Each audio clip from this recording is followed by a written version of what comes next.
ధ్యానంలో కూర్చుందామా? Yes. ఓకేనండి.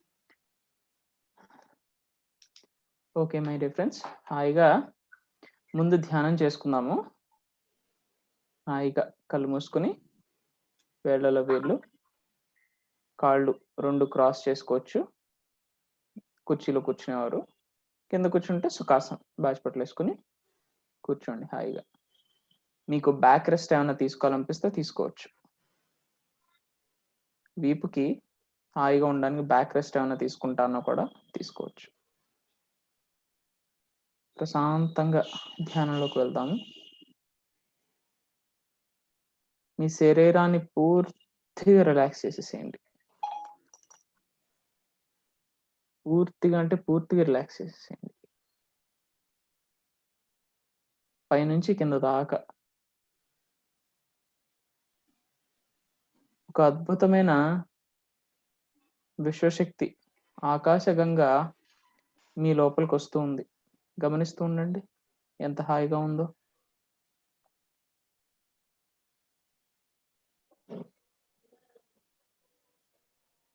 మీ తలపై నుంచి హాయిగా లోపలికి వస్తూ ఎంతో హాయిగా లోపలికి వెళ్తుంది మీ శరీరంలోకి మెల్లమెల్లగా.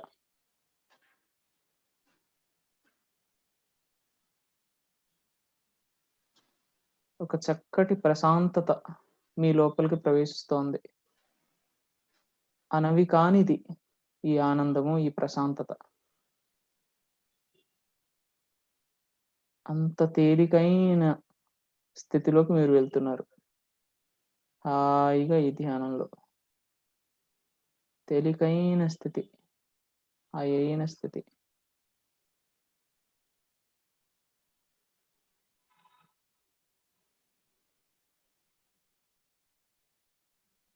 తేలికైన స్థితి, హాయైన స్థితి.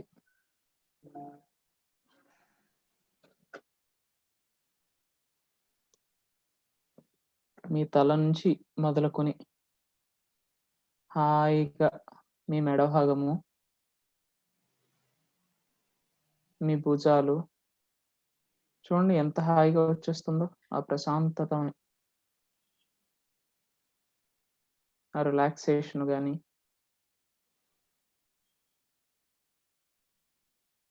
హాయిగా మీ 2 చేతులకి, మోచేతులు, చేతులకున్న వేళ్ల గోళ్ల చివరిదాకా కూడా హాయిగా ప్రతి కండరాన్ని రిలాక్స్ చేస్తారు. మీరు ఎంతో హాయిగా రిలాక్స్ చేస్తారు. ఏ ఇబ్బంది లేకుండా రిలాక్స్ చేస్తారు. చూడండి, మీరు చేయాల్సిందల్లా ఏంటంటే మీ శరీరాన్ని హాయిగా వదులుగా ఉంచడం అంతే, ఇంకేమీ లేదు. అంతేనా? చూడండి ఎంత హాయిగా ఉన్నారో.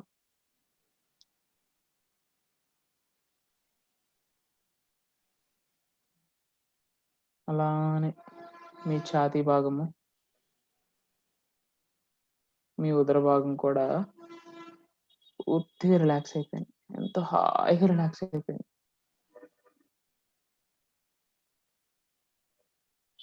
గుర్తుపెట్టుకోండి మిత్రులారా, ఇది మీకోసం చేస్తున్న ధ్యానం. ఇది మీ సమయం, మీతో మీరు ఉండడానికి చేస్తున్న ధ్యానం. ఎప్పుడైనా సరే మొదటి అడుగు శరీరాన్ని పూర్తిగా రిలాక్స్ చేసేసేయాలి. పూర్తిగా రిలాక్స్ చేసేసేయాలి. గుర్తుపెట్టుకోండి హాయిగా. చూడండి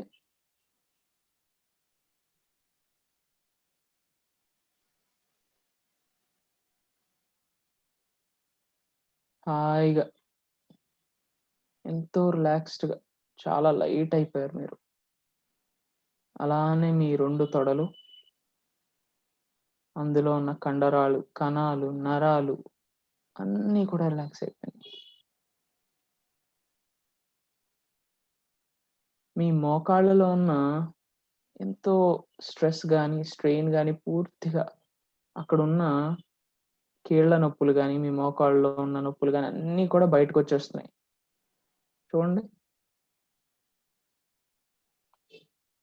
ఎంతో హాయిగా వచ్చేస్తున్నాయి. చూడండి రిలీజ్ అయిపోతున్నాయి. ఎక్కడ ఏమైనా బ్లాక్స్ ఉన్నా కూడా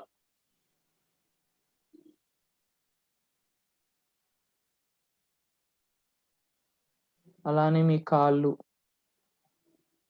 పాదాలు, మడం, పాదాలకున్న వేళ్ళ గోళ్ళ చివరిదాకా కూడా కంప్లీట్‌గా పూర్తిగా రిలాక్స్ అయిపోయినాయి. అన్ని కండరాలు కూడా హాయిగా రిలాక్స్ అయిపోయినాయి.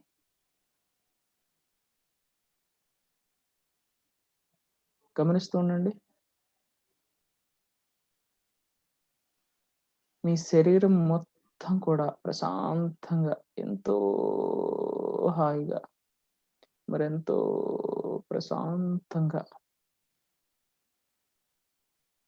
ఉంది. ఎక్కడ ఏ బిగుతూ లేదు.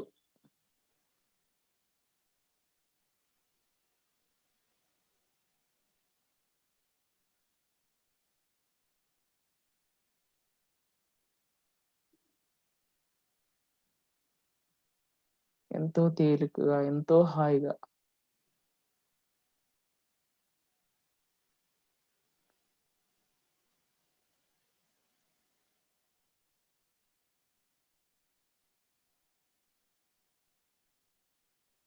ఈ సమయం ధ్యానం కోసం, మన లోపలికి మనం ప్రయాణం చేయడం కోసం మాత్రమే.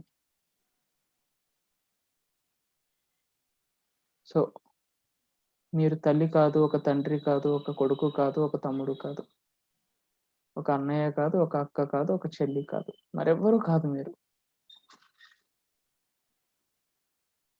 మీరు ఒక గొప్పవారు కాదు, ఒక పేదవారు కాదు, ఒక ఆడ కాదు, ఒక మగ కాదు. మీకే డెఫినిషన్స్ లేవు, ఏ పేర్లు లేవు.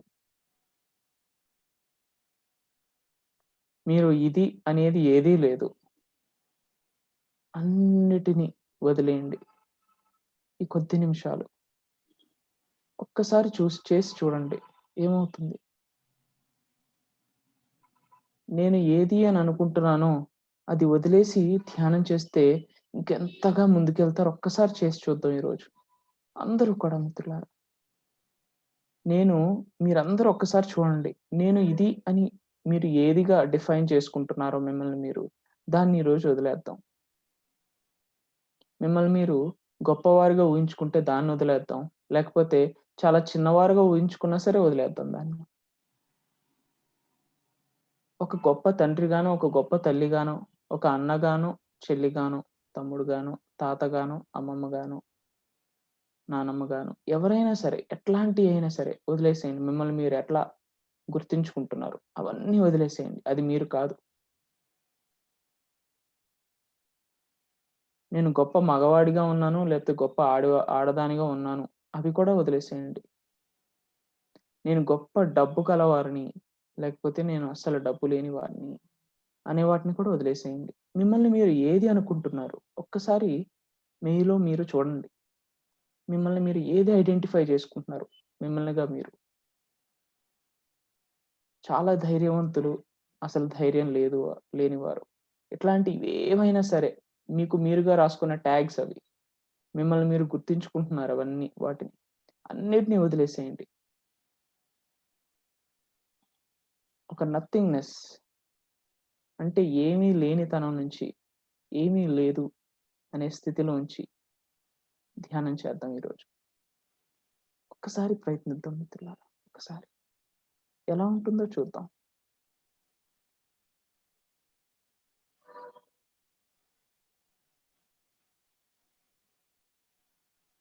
నేను ధ్యానం బాగా చేస్తాను. ధ్యానం బాగా చేయను.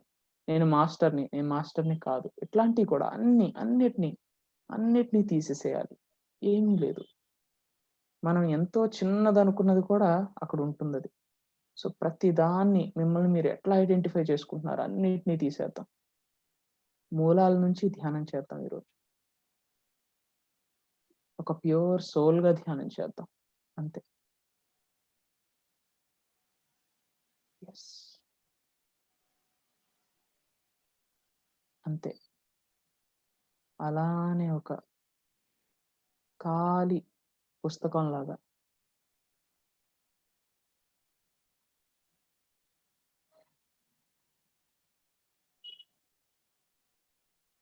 ఎంతో ప్యూర్‌గా ఏ అడ్డు ఆకు లేకుండా, ఏ సంకెళ్ళు లేకుండా హాయిగా ధ్యానం చేయండి. ఇప్పుడు మీకు మీ శ్వాస తప్ప మరి మీకు ఇంకేదీ లేదు. అన్నీ కరిగిపోయినాయి.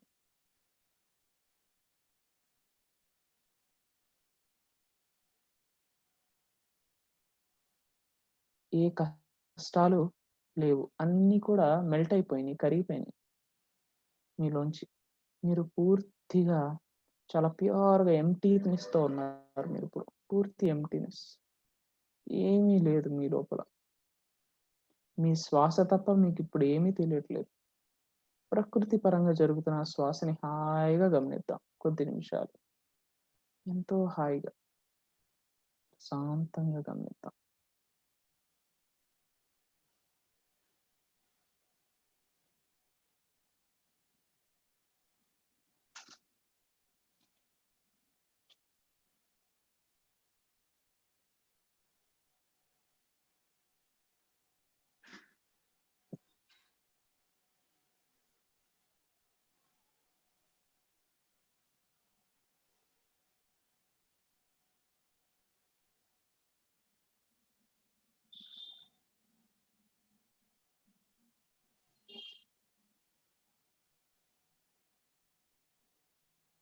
శ్వాస మీద ధ్యాస మాత్రమే. ప్రతి ఒక్క శ్వాస మీద ధ్యాస.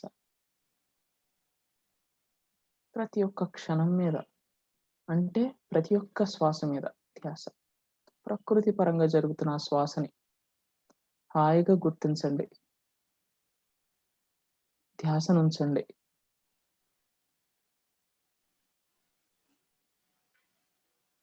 మీరు ధ్యాస పెట్టే ప్రతి ఒక్క శ్వాస మిమ్మల్ని మరింత లోతుగా తీసుకెళ్తుంది. గమనించండి ఒకసారి.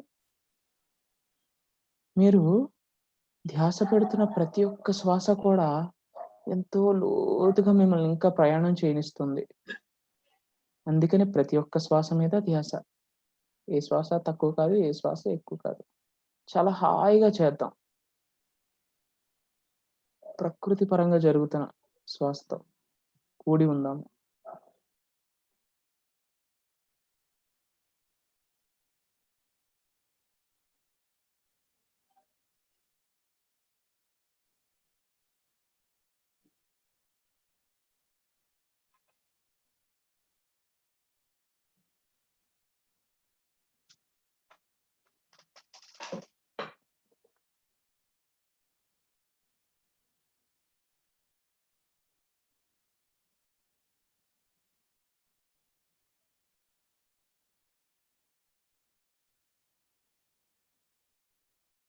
మన శ్వాసలోనే ప్రాణశక్తి దాగుంది.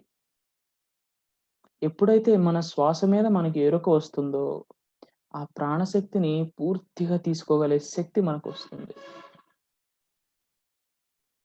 మిత్రులారా గమనించాలి. అందుకనే శ్వాస మీద ధ్యాస.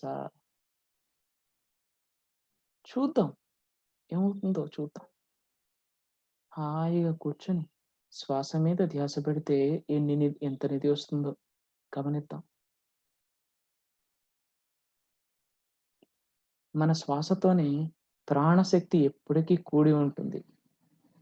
ఎప్పుడైతే మన ఎరుక మన శ్వాస మీద ఎక్కువగా ఉంటుందో, ఆ ప్రాణశక్తిని డైరెక్ట్‌గా ఒకేసారి తీసుకునేలాగా మన శక్తి పెరుగుతుంది.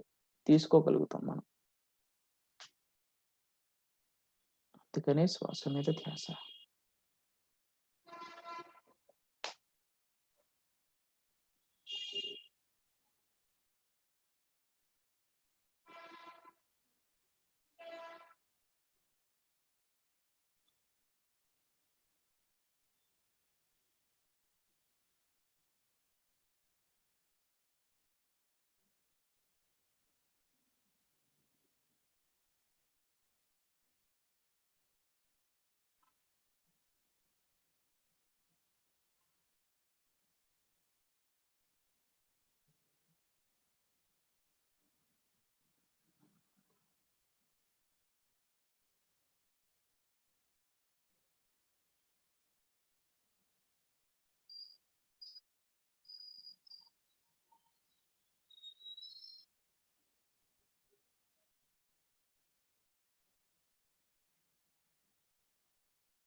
ఏదైతే గొప్పగా ఈ ధ్యానం జరుగుతుందో, దానికి పూర్తిగా ఈ ప్రాసెస్‌కి, ఈ ప్రక్రియకి పూర్తిగా సరెండర్ అవ్వండి. దాసోహం అవ్వండి.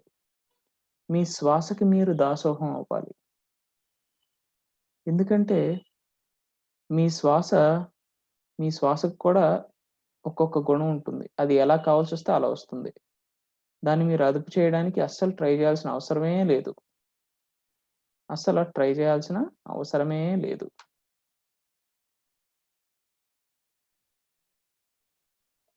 మీ శ్వాస ఎలా వెళ్తుంటే అలాగా. అట్లాగే హాయిగా గమనిస్తూ ఉండండి. పూర్తిగా సరెండరెన్స్ ఉండాలి మీ బ్రెత్‌కి, మీ శ్వాసకు మీరు. ఈ ధ్యాన ప్రక్రియకి పూర్తి సరెండరెన్స్ ఉండాలి. అంటే దాసోహం. పూర్తిగా ఈ ప్రక్రియకి మీరు దాసోహం అవ్వాలి.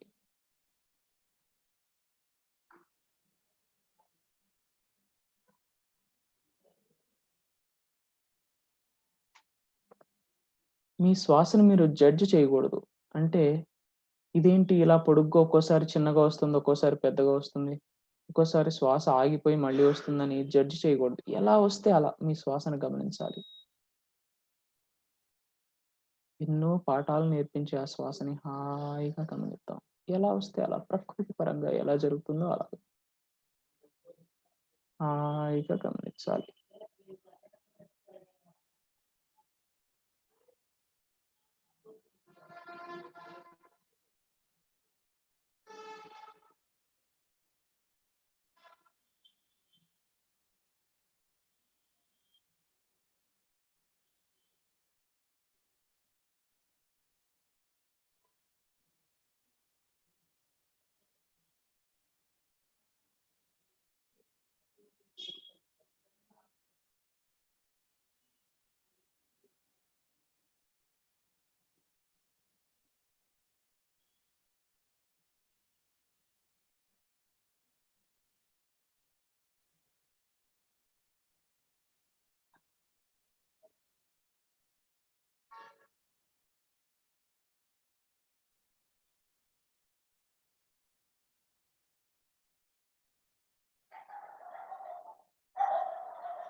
హాయిగా మెల్లగా మీలోకి మీరు వస్తూ ప్రశాంతంగా మళ్ళీ మిమ్మల్ని మీరు గ్రౌండ్ చేసుకుంటూ ఈ భూమాతకు ధన్యవాదాలు చెప్పుకుంటూ మీ అత్తకి మీరింకా ఈ భూమికి మీరింకా కనెక్టెడ్‌గానే ఉన్నారు. ఎంత ఎంత చాలా డీప్ రూటెడ్‌గా అంటే ఎంతో హాయిగా అమ్మతో ఉన్నట్టే ఈ భూమాతతో మీరున్నారు. ఎంతో అనుబంధంతో ఉన్నారు. అని అనుబంధాన్ని ఒక్కసారి గుర్తు చేసుకుంటూ మళ్ళీ హాయిగా మీ లోపలికి మీరు మళ్ళీ వస్తూ మీ చేతుల్ని కళ్ళ మీద పెట్టుకొని మెల్లగా 5, 4, 3, 2, 1 జిప్. హాయిగా మెల్లగా కళ్ళు తెరవచ్చు.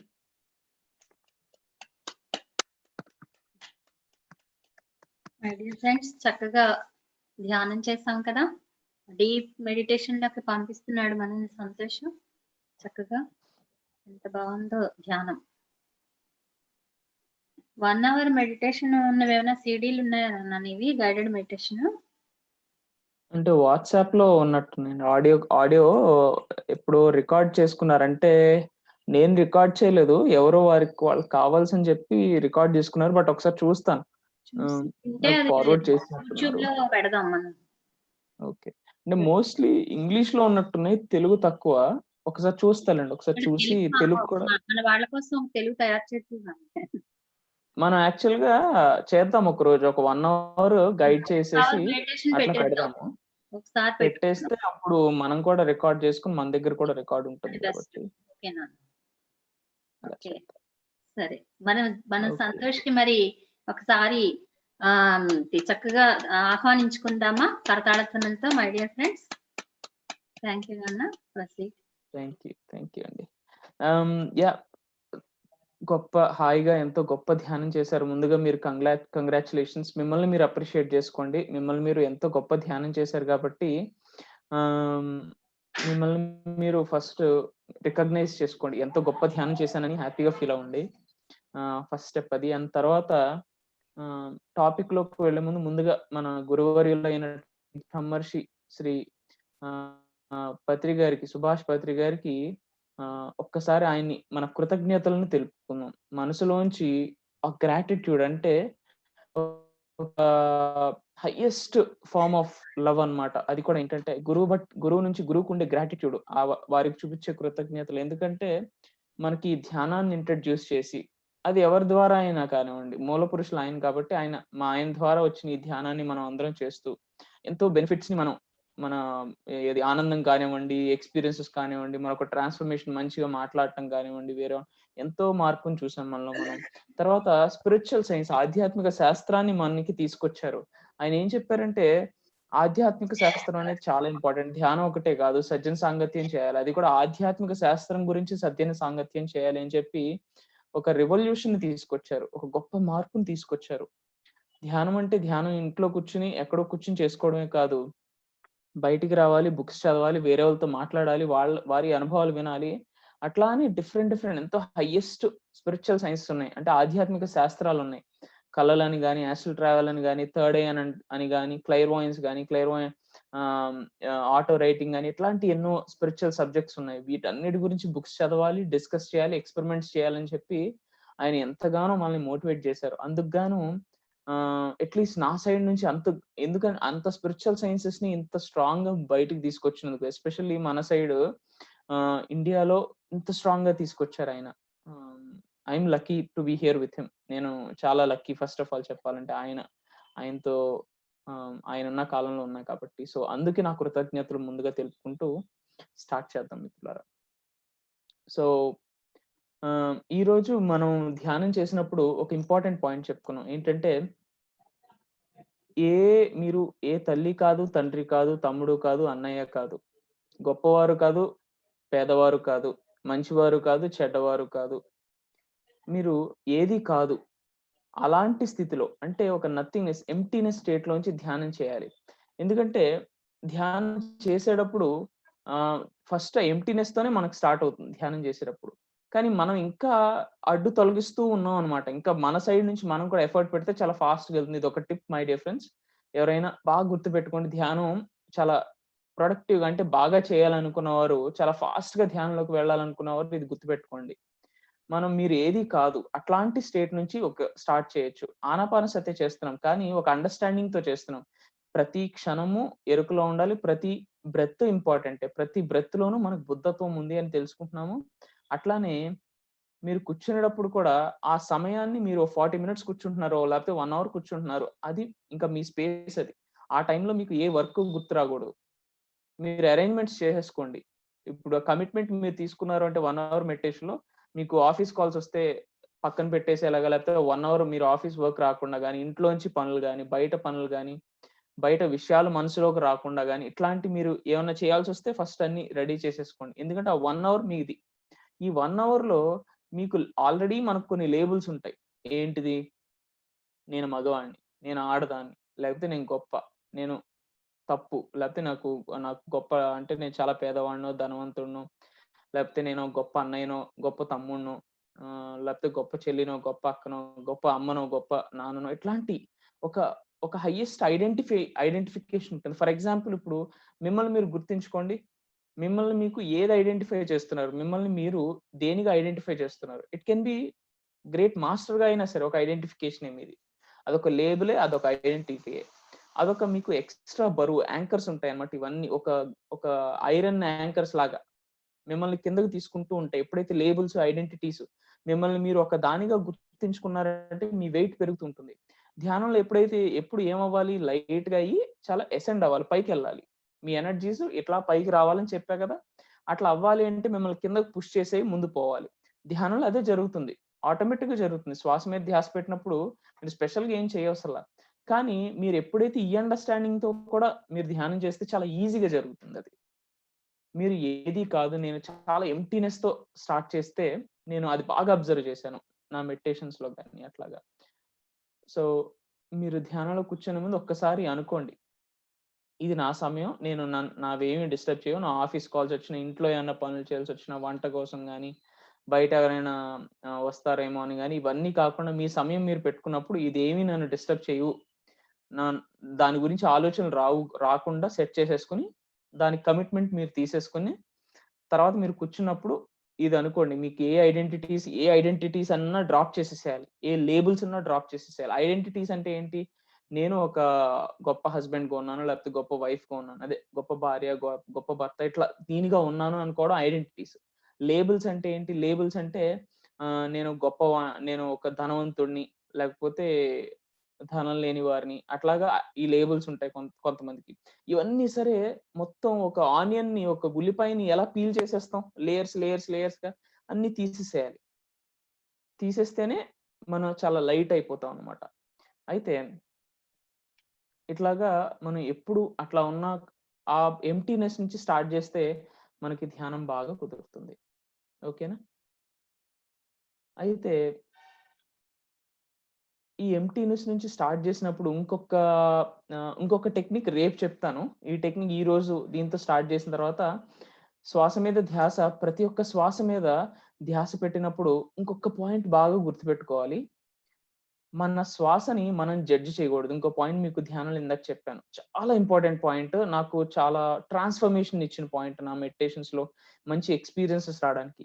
మన శ్వాసని మనం జడ్జ్ చేయకూడదు. క్లియర్‌గా ఆనాపానసతిలో ఏమనుంటుందంటే శ్వాస మీద ధ్యాస. అది ఏ శ్వాస మీద ప్రకృతి పరంగా జరుగుతున్న శ్వాస.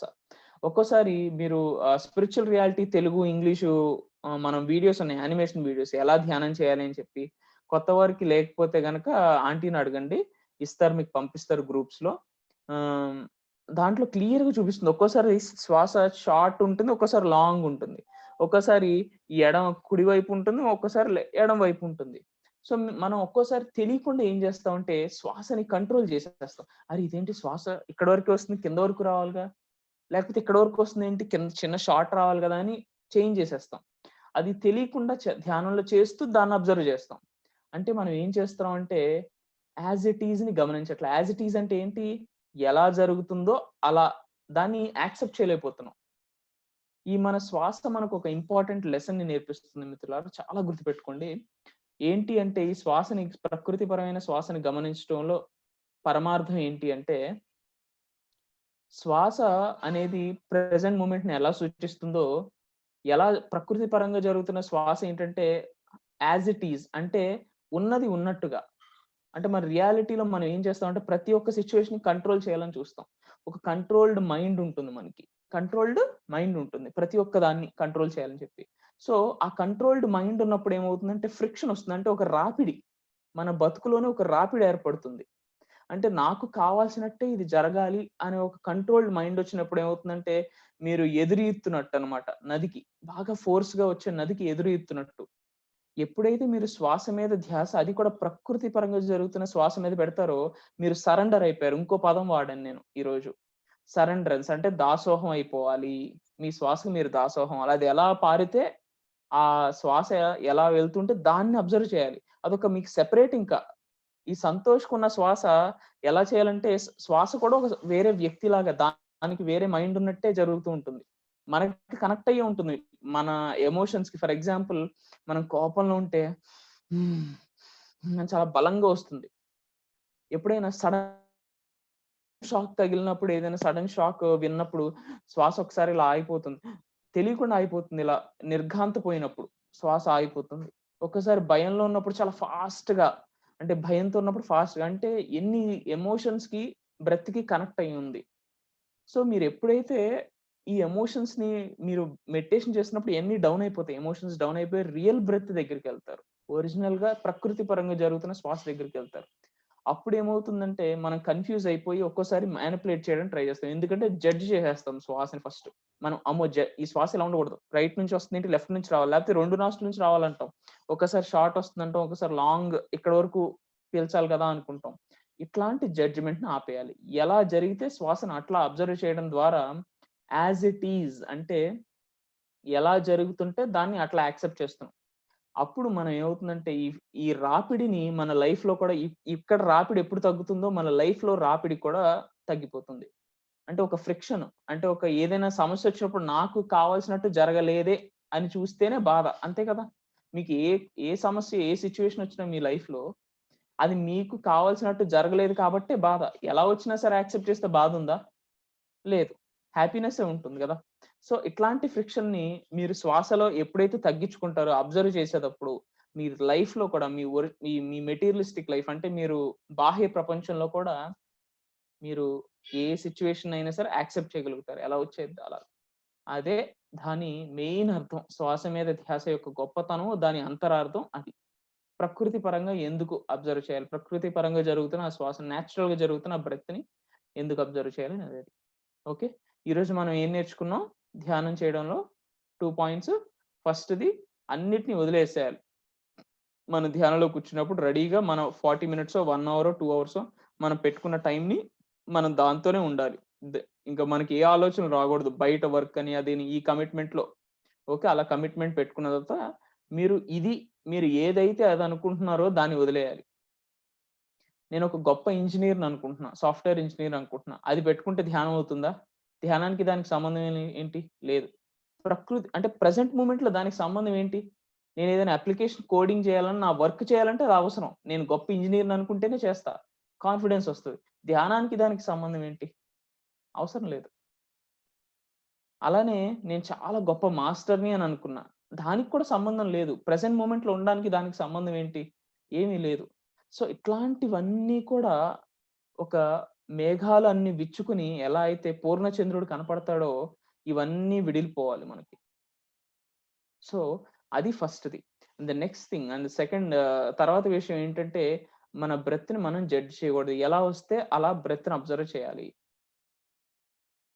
ఇది చాలా ట్రాన్స్‌ఫర్మేషన్ ఇచ్చింది నాకు. కరెక్ట్‌గా అర్థం చేసుకొని ధ్యానం చేయడాన్ని. ఎర్లీ డేస్‌లో. నేను ఫస్ట్ ధ్యానం చేసే ఆ టైంలో ఇలా అర్థం చేసుకోవడం నాకు చాలా హెల్ప్ అయింది. సో, ఈ పాయింట్స్ నేను చెప్పాలనుకున్నా ఈరోజు. ఓకే. సో, ఈరోజు మన టాపిక్ ఫస్టు 1000 సీడ్స్ ఆఫ్ జాయ్‌లో ఒక చిన్న స్టోరీ చెప్పుకుందాము. తర్వాత నిన్న మీకు ఆల్రెడీ ప్రామిస్ చేశాను కదా! యాస్ట్రల్ ట్రావెల్‌లో ఒక చిన్న టెక్నిక్ చెప్తాను. చాలా ఈజియెస్ట్ టెక్నిక్. మీరు చేయొచ్చు. ఈ ఈజియెస్ట్ టెక్నిక్ మీ మీద డిపెండ్ అయి ఉంటుంది. మీరు ఇంకెంత చేస్తారో మీ మీద డిపెండ్ అయి ఉంటుంది కదా. కాబట్టి ఒక చిన్న స్టోరీ చెప్పుకుందాం. అయితే ఈ స్టోరీకి యాస్ట్రల్ ట్రావెల్ కూడా కొద్దిగా సంబంధం ఉంది. యాస్ట్రల్ ట్రావెల్ ఇంట్రడక్షన్ కూడా కొద్దిగా సంబంధం ఉంది. ఏంటంటే మనం యాస్ట్రల్ ట్రావెల్ అసలు ఎందుకు చేయాలనుకుంటున్నాం అనేది చాలా ఇంపార్టెంట్. ఇది నా ప్రీవియస్ ఇంట్రడక్షన్ సెషన్స్ అయితే వరకు వేరే చోట విన్న వాళ్ళకి తెలిసే ఉండొచ్చు. బట్ మళ్ళీ ఒకసారి చెప్తాను. మనం ఎన్నో లైఫ్ టైమ్స్ తీసుకుంటాం. ఒక పూర్ణాత్మ నుంచి మనం ఒక అంశాత్మగా వచ్చినప్పుడు బాల్యాత్మ నుంచి ప్రౌఢ, వృద్ధ, అడల్ట్ నుంచి తర్వాత ఓల్డ్ సోల్‌గా తర్వాత పూర్ణాత్మలో కలిసిపోవటం. ఇవన్నీ ఒక దశల వారీగా ఉంటుంది కదా. అవునా? ఒక బర్త్ తీసుకుంటాం. పూర్ణాత్మ అంటే హయ్యర్ సెల్ఫ్ అంటాం కదా. పూర్ణాత్మని ఇంగ్లీష్‌లో హయ్యర్ సెల్ఫ్ అంటాం. అందులో ఒక అంశాత్మగా చిన్న ఆత్మగా మనం రిలీజ్ అయ్యి ఏం చేస్తామంటే ఒక బేబీ సోల్‌గా, తర్వాత యంగ్ సోల్‌గా, తర్వాత అడల్ట్ అంటే ఒక తర్వాత మధ్య స్థితి శైశవ దశ, తర్వాత అడల్ట్ సోల్‌గా అవుతాము. తర్వాత ఓల్డ్ సోల్ అవుతాం. చాలా ఎక్స్‌పీరియన్సెస్ అన్ని గ్యాదర్ చేసుకొని ఎప్పుడైతే ఫుల్‌గా అన్ని ఎక్స్‌పీరియన్సెస్ చేసేస్తామో, అన్ని అనుభవించేస్తాం. అప్పుడు మళ్ళీ పూర్ణాత్మ వెళ్ళిపోతాం. సో ఇట్లా ఒక పూర్ణము అంటే ఏంటంటే ఫుల్ సర్కిల్. పూర్ణాత్మ అంటే ఏంటి? పూర్ణాత్మ అంటే ఆత్మలలో ఏదైతే పూర్ణమైనదో, పూర్ణము అంటే ఫుల్ సర్కిల్. ఫుల్ సర్కిల్ అంటే పూర్తిగా, పూర్ణము అంటే పూర్తి చేసిన వారు అని అర్థం. ఓకే. వారిని పూర్ణాత్మలు అని అంటాం మనం. అంతే కదా. సో ఇప్పుడేమైందంటే ఈ అంశాత్మలు రిలీజ్ అయినప్పుడు ఏం చేస్తాయంటే వాటి గోల్ ఏంటి మెయిన్? ఇప్పుడు మనందరికి లైఫ్ పర్పస్ గురించి తెలుసు. ఓకే. ఒక్కొక్కసారి ఒక్కొక్క లైఫ్ టైమ్ తీసుకున్నప్పుడు ఒక్కొక్క లైఫ్ పర్పస్ ఉంటుంది. మనం కుక్కగా జన్మ ఎత్తినప్పుడు కుక్కగా ఏంటి మన లైఫ్ పర్పస్? విశ్వాసం నేర్చుకోవడానికి ఆ లైఫ్ టైమ్ తీసుకున్నాం. విశ్వాసం బాగా తీసుకోవడానికి కొన్ని లైఫ్ టైమ్స్ కుక్కగా వస్తాం మనం. ఎన్నో లైఫ్ టైమ్స్ విశ్వాసం, ఒక యజమాని మీద విశ్వాసం పెంచుకోవడం, ఒకరి మీద ఒక అదర్ సోల్ మీద విశ్వాసంగా ఉండటం అనేది నేర్చుకోవడానికి కుక్కగా పుడతాం. ఓకే. ఆవుగా ఎందుకు పుడతాము? వేరే వాళ్ళకి సాయం చేయడం కోసం. అంటే పాలివ్వడానికి గాని, ఒక మంచి వాతావరణానికి సాయం చేయడం, ఇట్లాంటి క్వాలిటీస్‌ని గుణగణాలను నేర్చుకోవడానికి ఆ జన్మ తీసుకుంటాం. సో ఇట్లా అన్నీ అయిపోయిన తర్వాత మనిషి జన్మకు వస్తాం కదా. అన్ని ఫస్ట్ మినరల్స్ అంటే చిన్న రాక్స్ నుంచి స్టార్ట్ చేసి, తర్వాత ఒక మొక్కల నుంచి చెట్లు దాకా, దాని తర్వాత వాటర్‌లో చిన్న చిన్న రేణువులు, చిన్న ఇన్సెక్ట్స్, తర్వాత లేకపోతే టాడ్‌పోల్స్ అంటాం. అంటే ఒక చిన్న చిన్న క్రిములు ఇవి ఉంటాయి కదా. చిన్న యానిమల్స్ ఉంటాయి. చిన్న యానిమల్స్. అక్కడి నుంచి పెద్ద పెద్ద లయన్ అట్లా అన్ని యానిమల్స్‌గా అన్ని జన్మలు తీసుకుంటాం. అన్ని తీసుకున్న తర్వాత చివరాఖరికి వచ్చేది మనిషి జన్మ అన్నమాట. భగవద్గీత పురోగతి ప్రకారం ఏంటంటే అట్లా అన్ని జన్మలైనాక చివరాఖరికి వచ్చేది మనుష్య జన్మ.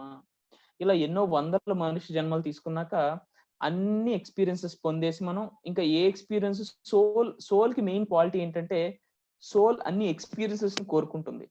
అన్నిటిని తెలుసుకోవాలి. అన్నిటిని తెలుసుకోవాలి. ఇదేంటి, అదేంటి అని ఎక్స్‌పీరియన్సెస్ పొందాలి. దాని సోల్ యొక్క లక్షణం అది. సోల్ యొక్క లక్షణం.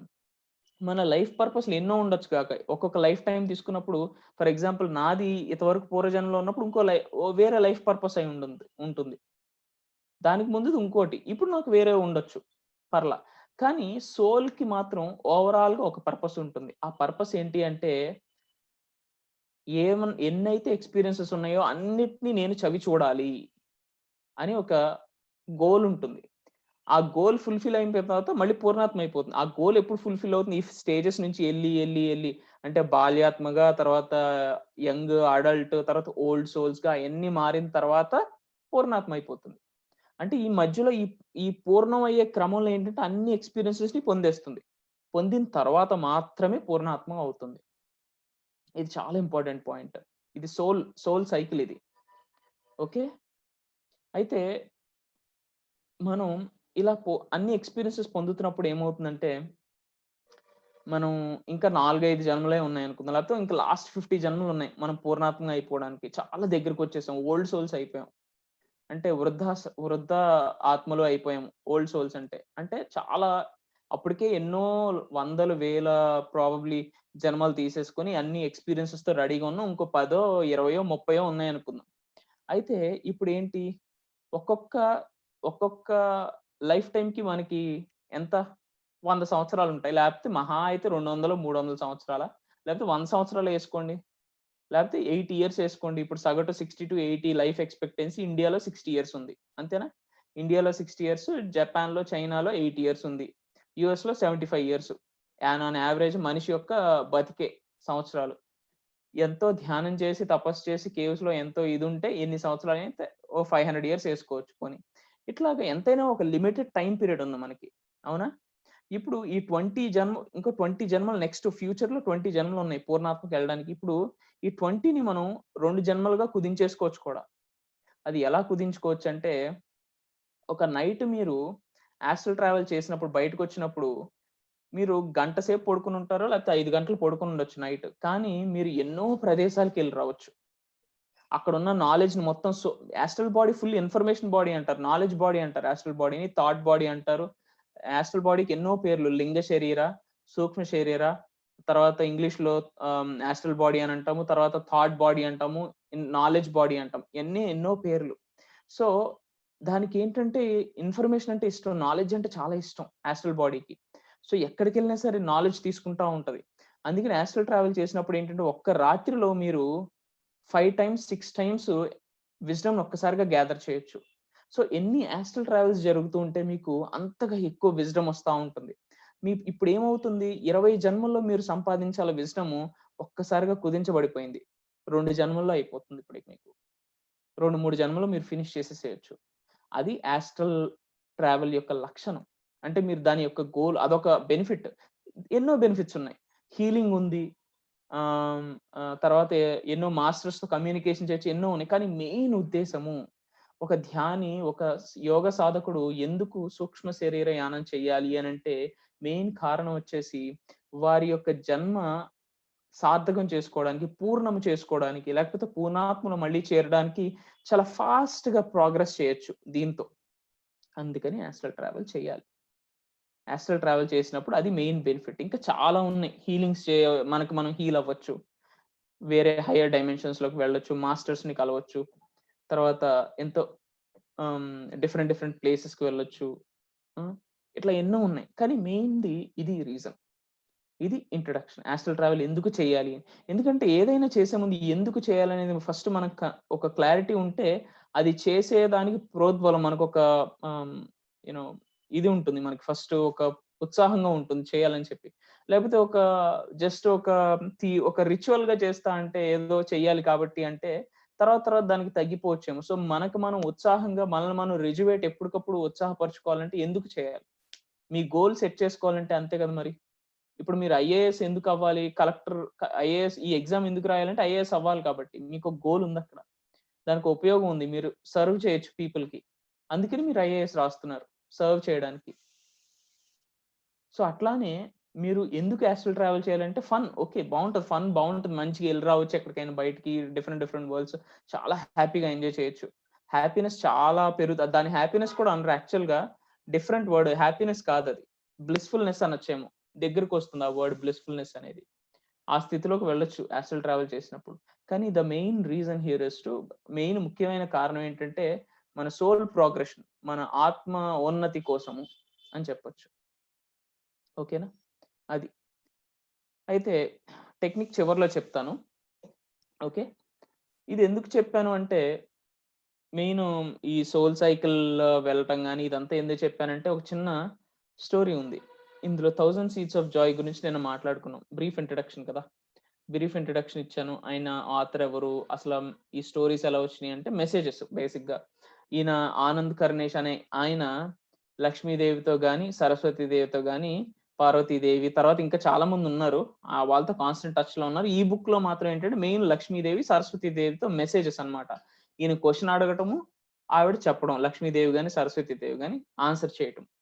ఇట్లాంటి కాన్వర్జేషన్స్ అన్నీ ఈ బుక్‌లో ఉన్నాయి. సో, అలాంటి ఒకానొక కాన్వర్జేషను ఏమైందంటే, సోల్ సైకిల్ గురించి నడిచింది. అంటే ఆత్మ ఉన్నతి గురించి నడిచింది. అయితే నేను ఇప్పుడు చెప్పిందే ఆవిడ కూడా చెప్పిందన్నమాట. ఆ సోల్ సైకిల్ ఎట్లా అంటే ముందు పూర్ణాత్మ నుంచి రావటం, తర్వాత బాల్యాత్మగా అంటే బేబీ సోల్‌గా రావటము, తర్వాత యంగ్, తర్వాత అడల్ట్ అవ్వటము సోల్స్. అంటే యంగ్ ఆత్మను బేబీ సోల్ నుంచి యంగ్ సోల్‌కి రావాలంటే ఒక 100 జన్మలు పడతాయి. తర్వాత మళ్ళీ అలా ఓల్డ్ సోల్‌కి రావాలంటే అలా 500-700 జన్మలు అలా ఈజీగా పట్టొచ్చు. ఆన్ అన్ యావరేజ్‌గా. ఇది ఫిక్స్‌డ్ నంబర్ కాదు. ఎందుకంటే లక్ష్మీదేవి ఏం చెప్పారంటే ఆయనకి ప్రతి ఒక్కళ్ళకి ఫ్రీ విల్ ఉంటుంది. ఫ్రీ విల్ అంటే వారు ఏమైతే డిసైడ్ చేసుకున్నారో అది చేయడానికి కంప్లీట్ ఛాన్స్ ఉంటుంది. ఎందుకంటే ఒక్కసారి మనం సోల్ లెవెల్ నుంచి అర్త్ మీదకొచ్చినప్పుడు అంటే ఆఫ్టర్ లైఫ్ అంటే చనిపోయిన తర్వాత పైన డిస్కషన్ ఉంటుంది. నెక్స్ట్ లైఫ్ టైమ్‌కి రావాలి అని చెప్పేసి. అప్పుడు సోల్ డిసైడ్ చేసుకోవచ్చు. బాబు నీకు ఇంకా 200, 300 జన్మలు పట్టొచ్చు. నువ్వు ప్లానింగ్ చేస్తారు కదా! మరి నెక్స్ట్ ఏం చేయాలి అని చెప్పి. అప్పుడు అడుగుతారు సంతోష్‌ని. నన్నడిగారు. ఏంటి? బాబు ఇంకా నువ్వు 200, 300 జన్మలున్నాయి. నువ్వు ఇలా ప్లాన్ యేసుకున్నావు మరి. ఈ జన్మకి ఒకటో, రెండో నేర్చుకుంటా అంటున్నావు. ఇంకో 2, 3 జన్మలు 200, 300 జన్మలు పడతాయి. నువ్వు పూర్ణాత్మ అయిపోవడానికి. అంటే నాకు నేనేం చెప్పొచ్చు? లేదండి నాకు 2, 300 జన్మలంటే చాలా ఎక్కువ. ఓ పని చేస్తాను. ఈ జన్మలో ఇప్పుడెళ్ళే జన్మలో 2, 3 విషయాలు కాదు. 30 విషయాలు ఒకేసారి నేర్చేసుకుంటా నేను. 30 విషయాలు ఒకేసారి నేర్చేసుకొని ఈ 200, 300 జన్మల్ని 50 జన్మలు కుదించేసుకుంటా. అయితే అయింది కొద్దిగా కష్టాలు పడతా నేను. ఈ వచ్చే జన్మలో ఇప్పుడు దిగుతున్న జన్మలో అయితే అయింది కొద్దిగా కష్టాలు పడతా. కొద్దిగా పేదవాడి ఇంట్లో పుడతానేమో, డబ్బు లేకుండా పుడతాను. పర్లేదు.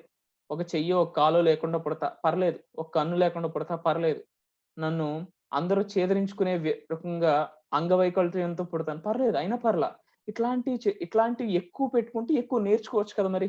సో, ఇన్‌స్టెడ్ ఆఫ్ 2, 3 తీసుకునే దాన్ని నేర్చుకునే వాటి బదులు నేను 30 నేర్చేసుకుంటే ఈ జన్మలో, ఆ 30 నేర్చుకోవడానికి కావాల్సిన సిట్యుయేషన్స్ ఏంటి అని చూస్తాడొకసారి. చూసి ఏం చేస్తాడంటే, ఏ ఇంట్లో పుడితే ఇది నేర్చుకోవచ్చు. ఎవరి దగ్గరికెళ్తే ఇది నేర్చుకోవచ్చు. అట్లా అన్నీ సెట్ చేసేసుకొని తనకి ఫ్రీ విల్ ఉంటుంది. మాస్టర్స్ చెప్తారు. ఫ్రీ విల్ ఉంటుంది. బాబు నువ్వే చూజ్ చేసుకో అంటారు. అలా చూజ్ చేసుకొని వచ్చేస్తారు. సో, వచ్చేసినప్పుడు వాళ్ళకి ఎప్పటికెప్పుడు ఫ్రీ విల్ అయ్యి వాళ్ళ జన్మలు ఎక్స్‌టెండ్ చేసుకోవచ్చు. ఇంకో 200, 300 జన్మలవ్వచ్చు. లేకపోతే 2 జన్మలో 20 జన్మలో, 30 జన్మలో ఇంకా మిగిల్చుకోవచ్చు. అట్లా ఫ్రీ విల్ కూడా ఉంటుంది. లక్ష్మీదేవి అది చెప్పారన్నమాట ఆయనకి. బాబు ఇలా అయి ఆయన అడిగాడన్నమాట ఆనంద్ కర్ణేష్ అని ఆయన. అదేంటంటే ఒకళ్ళు 700 అన్నారు, ఒకళ్ళు 400 అన్నారు. మనిషి జన్మలు మొత్తం అడుగుతుంటే ఒక యావరేజ్‌గా 400 ఉంటాయన్నారు. ఇంకొకళ్ళు 700 అన్నారు. భగవద్గీతలో ఇన్ని నంబర్స్ చెప్పాయంటే అంటే అందరూ కరెక్ట్ అవ్వచ్చు అని జెప్పిందావిడ. ఎట్లా అంటే ప్రతి ఒక్కళ్ళకి ఒక ఫ్రీ విల్ ఉంటుంది. ఫర్ ఎగ్జాంపుల్ ఆవిడేం చెప్పిందంటే, నేను నీకు ఉదాహరణ చెప్పాలంటే నేను ఒక్క జన్మ కోసం ఒకానొక నా అంశాత్మ ఒకే ఒక్క జన్మ తీసుకుంది ఒకానొక టైంలో. నా అంశాత్మ ఒకే ఒక్కసారి జన్మ తీసుకుంది. నా నుంచి రిలీజ్ అయిన ఒక అంశం అయితే ఒకే ఒక్క జన్మ కోసం రిలీజ్ అయిన సంఘటనలు కూడా ఉన్నాయి. ఆ జన్మలోనే మొత్తం ఎన్‌లైటన్ అయిపోయింది. ఇంకా పూర్ణాత్మ కూడా ఎళ్ళిపోయిందంట. సో, అట్లాంటి ఫ్రీ విల్ కూడా ఉంటుంది అని చెప్పేసి ఆవిడ చెప్పారు. అయితే ఇందులో ఒక కథ చెప్తూ ఇట్లాంటి ఫ్రీ విల్ గురించి చెప్పాలి అంటే సోల్ ప్లానింగ్ అంటే మన ఆత్మ యొక్క ప్లాన్ ఏసుకోవడం గాని, దాన్ని ఎలా ఎగ్జిక్యూట్ చేస్తుంది ఒక ఆత్మ అనేది. తర్వాత ధ్యానం చేసిన వారికి ఎట్లాంటి సోల్ ప్లాన్ ఈ సోల్ ఏదైతే ప్లాన్ చేసుకుంటుందో దాన్ని ఎలా అమలు చేయాలి అనేది ఆత్మ జ్ఞానం ఉన్నవారికి అంటే ధ్యానం చేసేవారికి ఎట్లా అవుతుంది అనేది ఎంత హెల్ప్ అవుతుంది ధ్యానం అనేది హెల్ప్ చేయటం గాని, తర్వాత ఆహ్, ఈ బేబీ సోల్స్ అంటే అంశాత్మలకి, ఈ ప్రౌఢాత్మలకి డిఫరెన్స్ ఏంటి అనేది ఒక చిన్న స్టోరీ ద్వారా నేను మీకు చెప్తాను అని చెప్పి స్టార్ట్ చేసింది ఆవిడ. నా స్టోరీయే ఇంకెవరిదో కాదు నాదే అని చెప్పి స్టార్ట్ చేసింది. ఏంటంటే మనందరికీ ద్వాపర యుగం అంటే కృష్ణుడే కదా! ద్వాపర యుగంలో ఉండేది.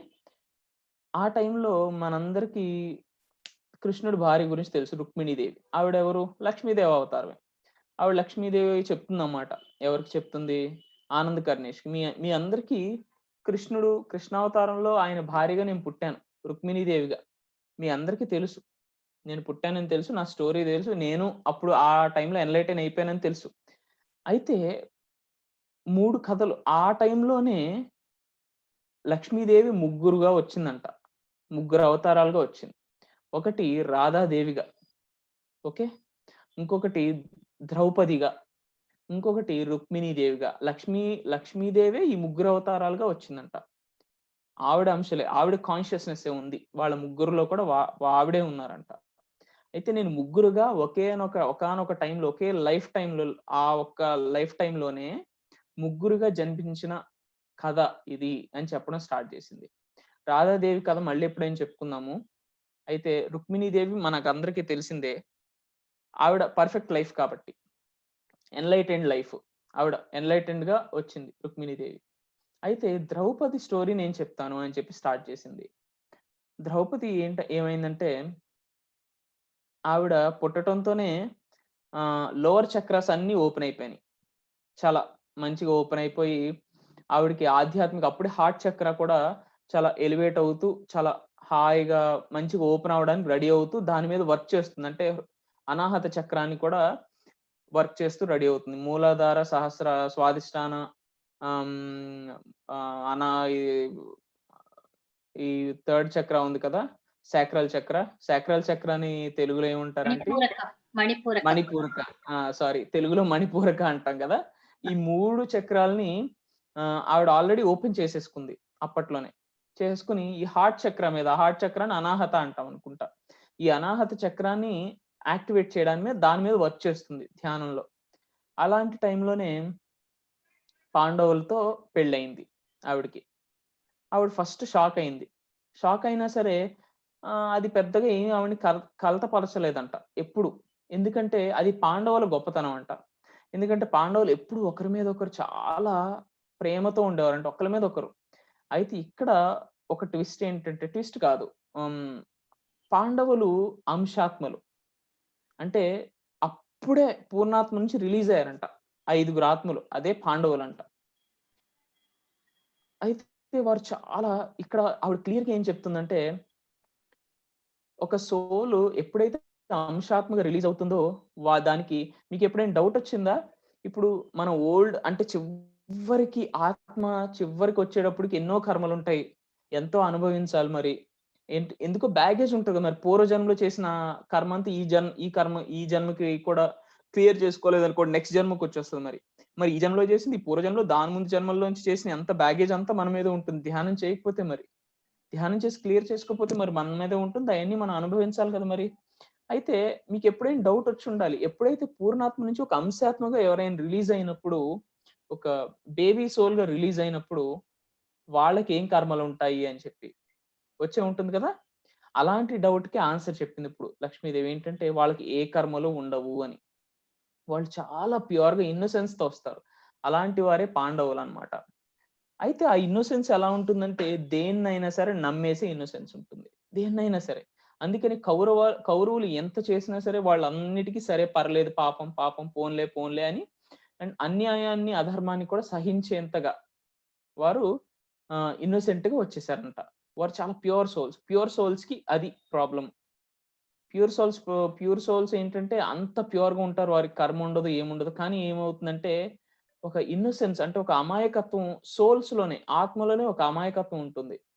ఎందుకంటే ప్యూర్‌గా వస్తారు గదా! ఇప్పుడు ప్యూర్‌గా వచ్చినప్పుడు చిన్న పిల్లలుంటారు. చిన్న పిల్లలు ఒక 1 ఇయర్, 2 ఇయర్స్ ఉంటే ఏది చెప్పినా సరే, సరే అనేస్తారు. అంత వాళ్ళకి ఏ భేదం ఉండదు. అట్లాంటి ప్యూర్ స్టేట్‌లో వాళ్ళున్నారు. ఎందుకంటే అప్పుడే వచ్చారు గాబట్టి. సో, వాళ్ళకేంటంటే కౌరవులు ఎంత బాధ పెట్టినా సరే బాధేమి ఉండకపోయేది.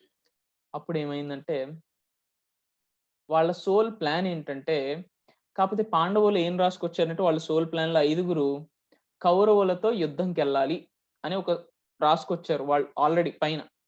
రాసుకొచ్చేటప్పటికి ఏంటి మరి కౌరవులతో యుద్ధంకెళ్ళాలి అంటే ఎందుకు వాళ్ళకొక ప్లాన్ ఉంది. ఆల్రెడీ గ్రాండ్ స్కీమ్ ఉంది. ఏం స్కీము? కౌరవులని హతమార్చాలి కాబట్టి.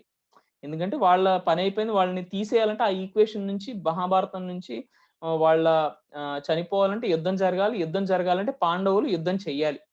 ఇప్పుడు ఏమైంది మరి పాండవులనేవాళ్ళు చాలా ప్యూర్ ఇన్నోసెంట్ సోల్స్. మరి వాళ్ళు యుద్ధంకెళ్తారా? వెళ్ళరు. ఎందుకంటే ఏది చేసినా వాళ్ళకి కరెక్టే పోన్లే ఏం కాదు. మన బ్రదర్సే గదా! మన అన్నలే తమ్ముళ్ళు, తమ్ముళ్ళే కదా! అని చెప్పేసి ధర్మరాజు గాని, అర్జునుడు గాని వీళ్ళందరూ నక్కల సహదేవులు, భీముడు వీళ్ళందరూ ఓకే అనేసేవారు. అంత ప్యూర్‌గా ఉండేది. అయితే ఇప్పుడు ద్రౌపది యొక్క లక్ష్యం ఏంటంటే ఆవిడకి ఎప్పటికప్పుడు మెసేజెస్ వచ్చాయి ద్రౌపది. ద్రౌపది ఎప్పుడు కృష్ణుడితో కనెక్ట్ అయ్యి ఉండేది. ధ్యానంలో, మెడిటేషన్‌లో అన్నమాట. ఆవిడ చెప్పేది. నేను ఎప్పుడు కృష్ణుడితో కనెక్ట్ అయ్యి మెసేజెస్ తీసుకుంటూ ఉండేదాన్ని. అని చెప్పేసి. ఆవిడ లక్ష్యం ఏంటంటే పెళ్ళైన తర్వాత కృష్ణుడు ఎప్పుడు మెసేజ్ పంపించేవాడు, వీళ్ళతో యుద్ధం చేయించు అని. అసలు యుద్ధం చేసింది ద్రౌపదే, యుద్ధం చేయించింది ద్రౌపదే అని ఆవిడే చెప్పింది లక్ష్మీదేవి. నేనే వాళ్ళకి యుద్ధం చేయించాను అని చెప్పేసి. ఎంత గ్రేట్ ట్విస్ట్! చూడండి బుక్‌లో అసలు ఎంత ట్విస్ట్ చెప్పింది లక్ష్మీదేవి. అసలు వాళ్ళు ఎప్పుడు పోనీలే, పోనీలే అనుకుంటే ద్రౌపది ఎప్పటికప్పుడు వాళ్ళ దగ్గరికెళ్ళి ఇన్‌స్టిగేట్ చేసేది. అంటే ఒక రెచ్చగొట్టేది వాళ్ళని. ఏంటి మీరు ఎలా అంటారు? నా పరువు తీశారు. నా నన్ను అవమానం భంగపరిచారు అంతమందికి సభలో. మిమ్మల్ని ఛీ పొండి అని చెప్పేసి మిమ్మల్ని తరిమేశారు అడవిలోకి. మీకు ఆ మాత్రం సిగ్గు లేదా? 5 భర్తలను నేను కట్టుకున్నాను. ఆ మాత్రం కూడా మీకు ఇది లేకపోతే ఎట్లా అని ఎప్పటికప్పుడు రెచ్చగొడుతూ భీముడిని గాని, అర్జునుడిని గాని, నకుల సహదేవుల్ని గాని, ధర్మరాజుని గాని ఎప్పుడు రెచ్చగొడుతూ ఆవిడ పాత్ అది. ఆవిడ ప్లాన్. ఎందుకంటే కృష్ణుడు ఎప్పటికప్పుడు మెసేజ్ ఇస్తూ ఉండేవాడు. నీ పనేంటి అంటే వాళ్ళు ప్యూర్ సోల్స్. వాళ్ళు యుద్ధానికి వెళ్లరు. కానీ నువ్వు చేయించాలి. ఎందుకు అంటే వాళ్ళ సోల్ ప్లాన్ అలా రాసుకొనొచ్చారు. నువ్వు వారి భార్యగా పుట్టినందుకు ఈ సహాయం వాళ్ళకి చేస్తుంది ఆవిడ సహాయం అంట.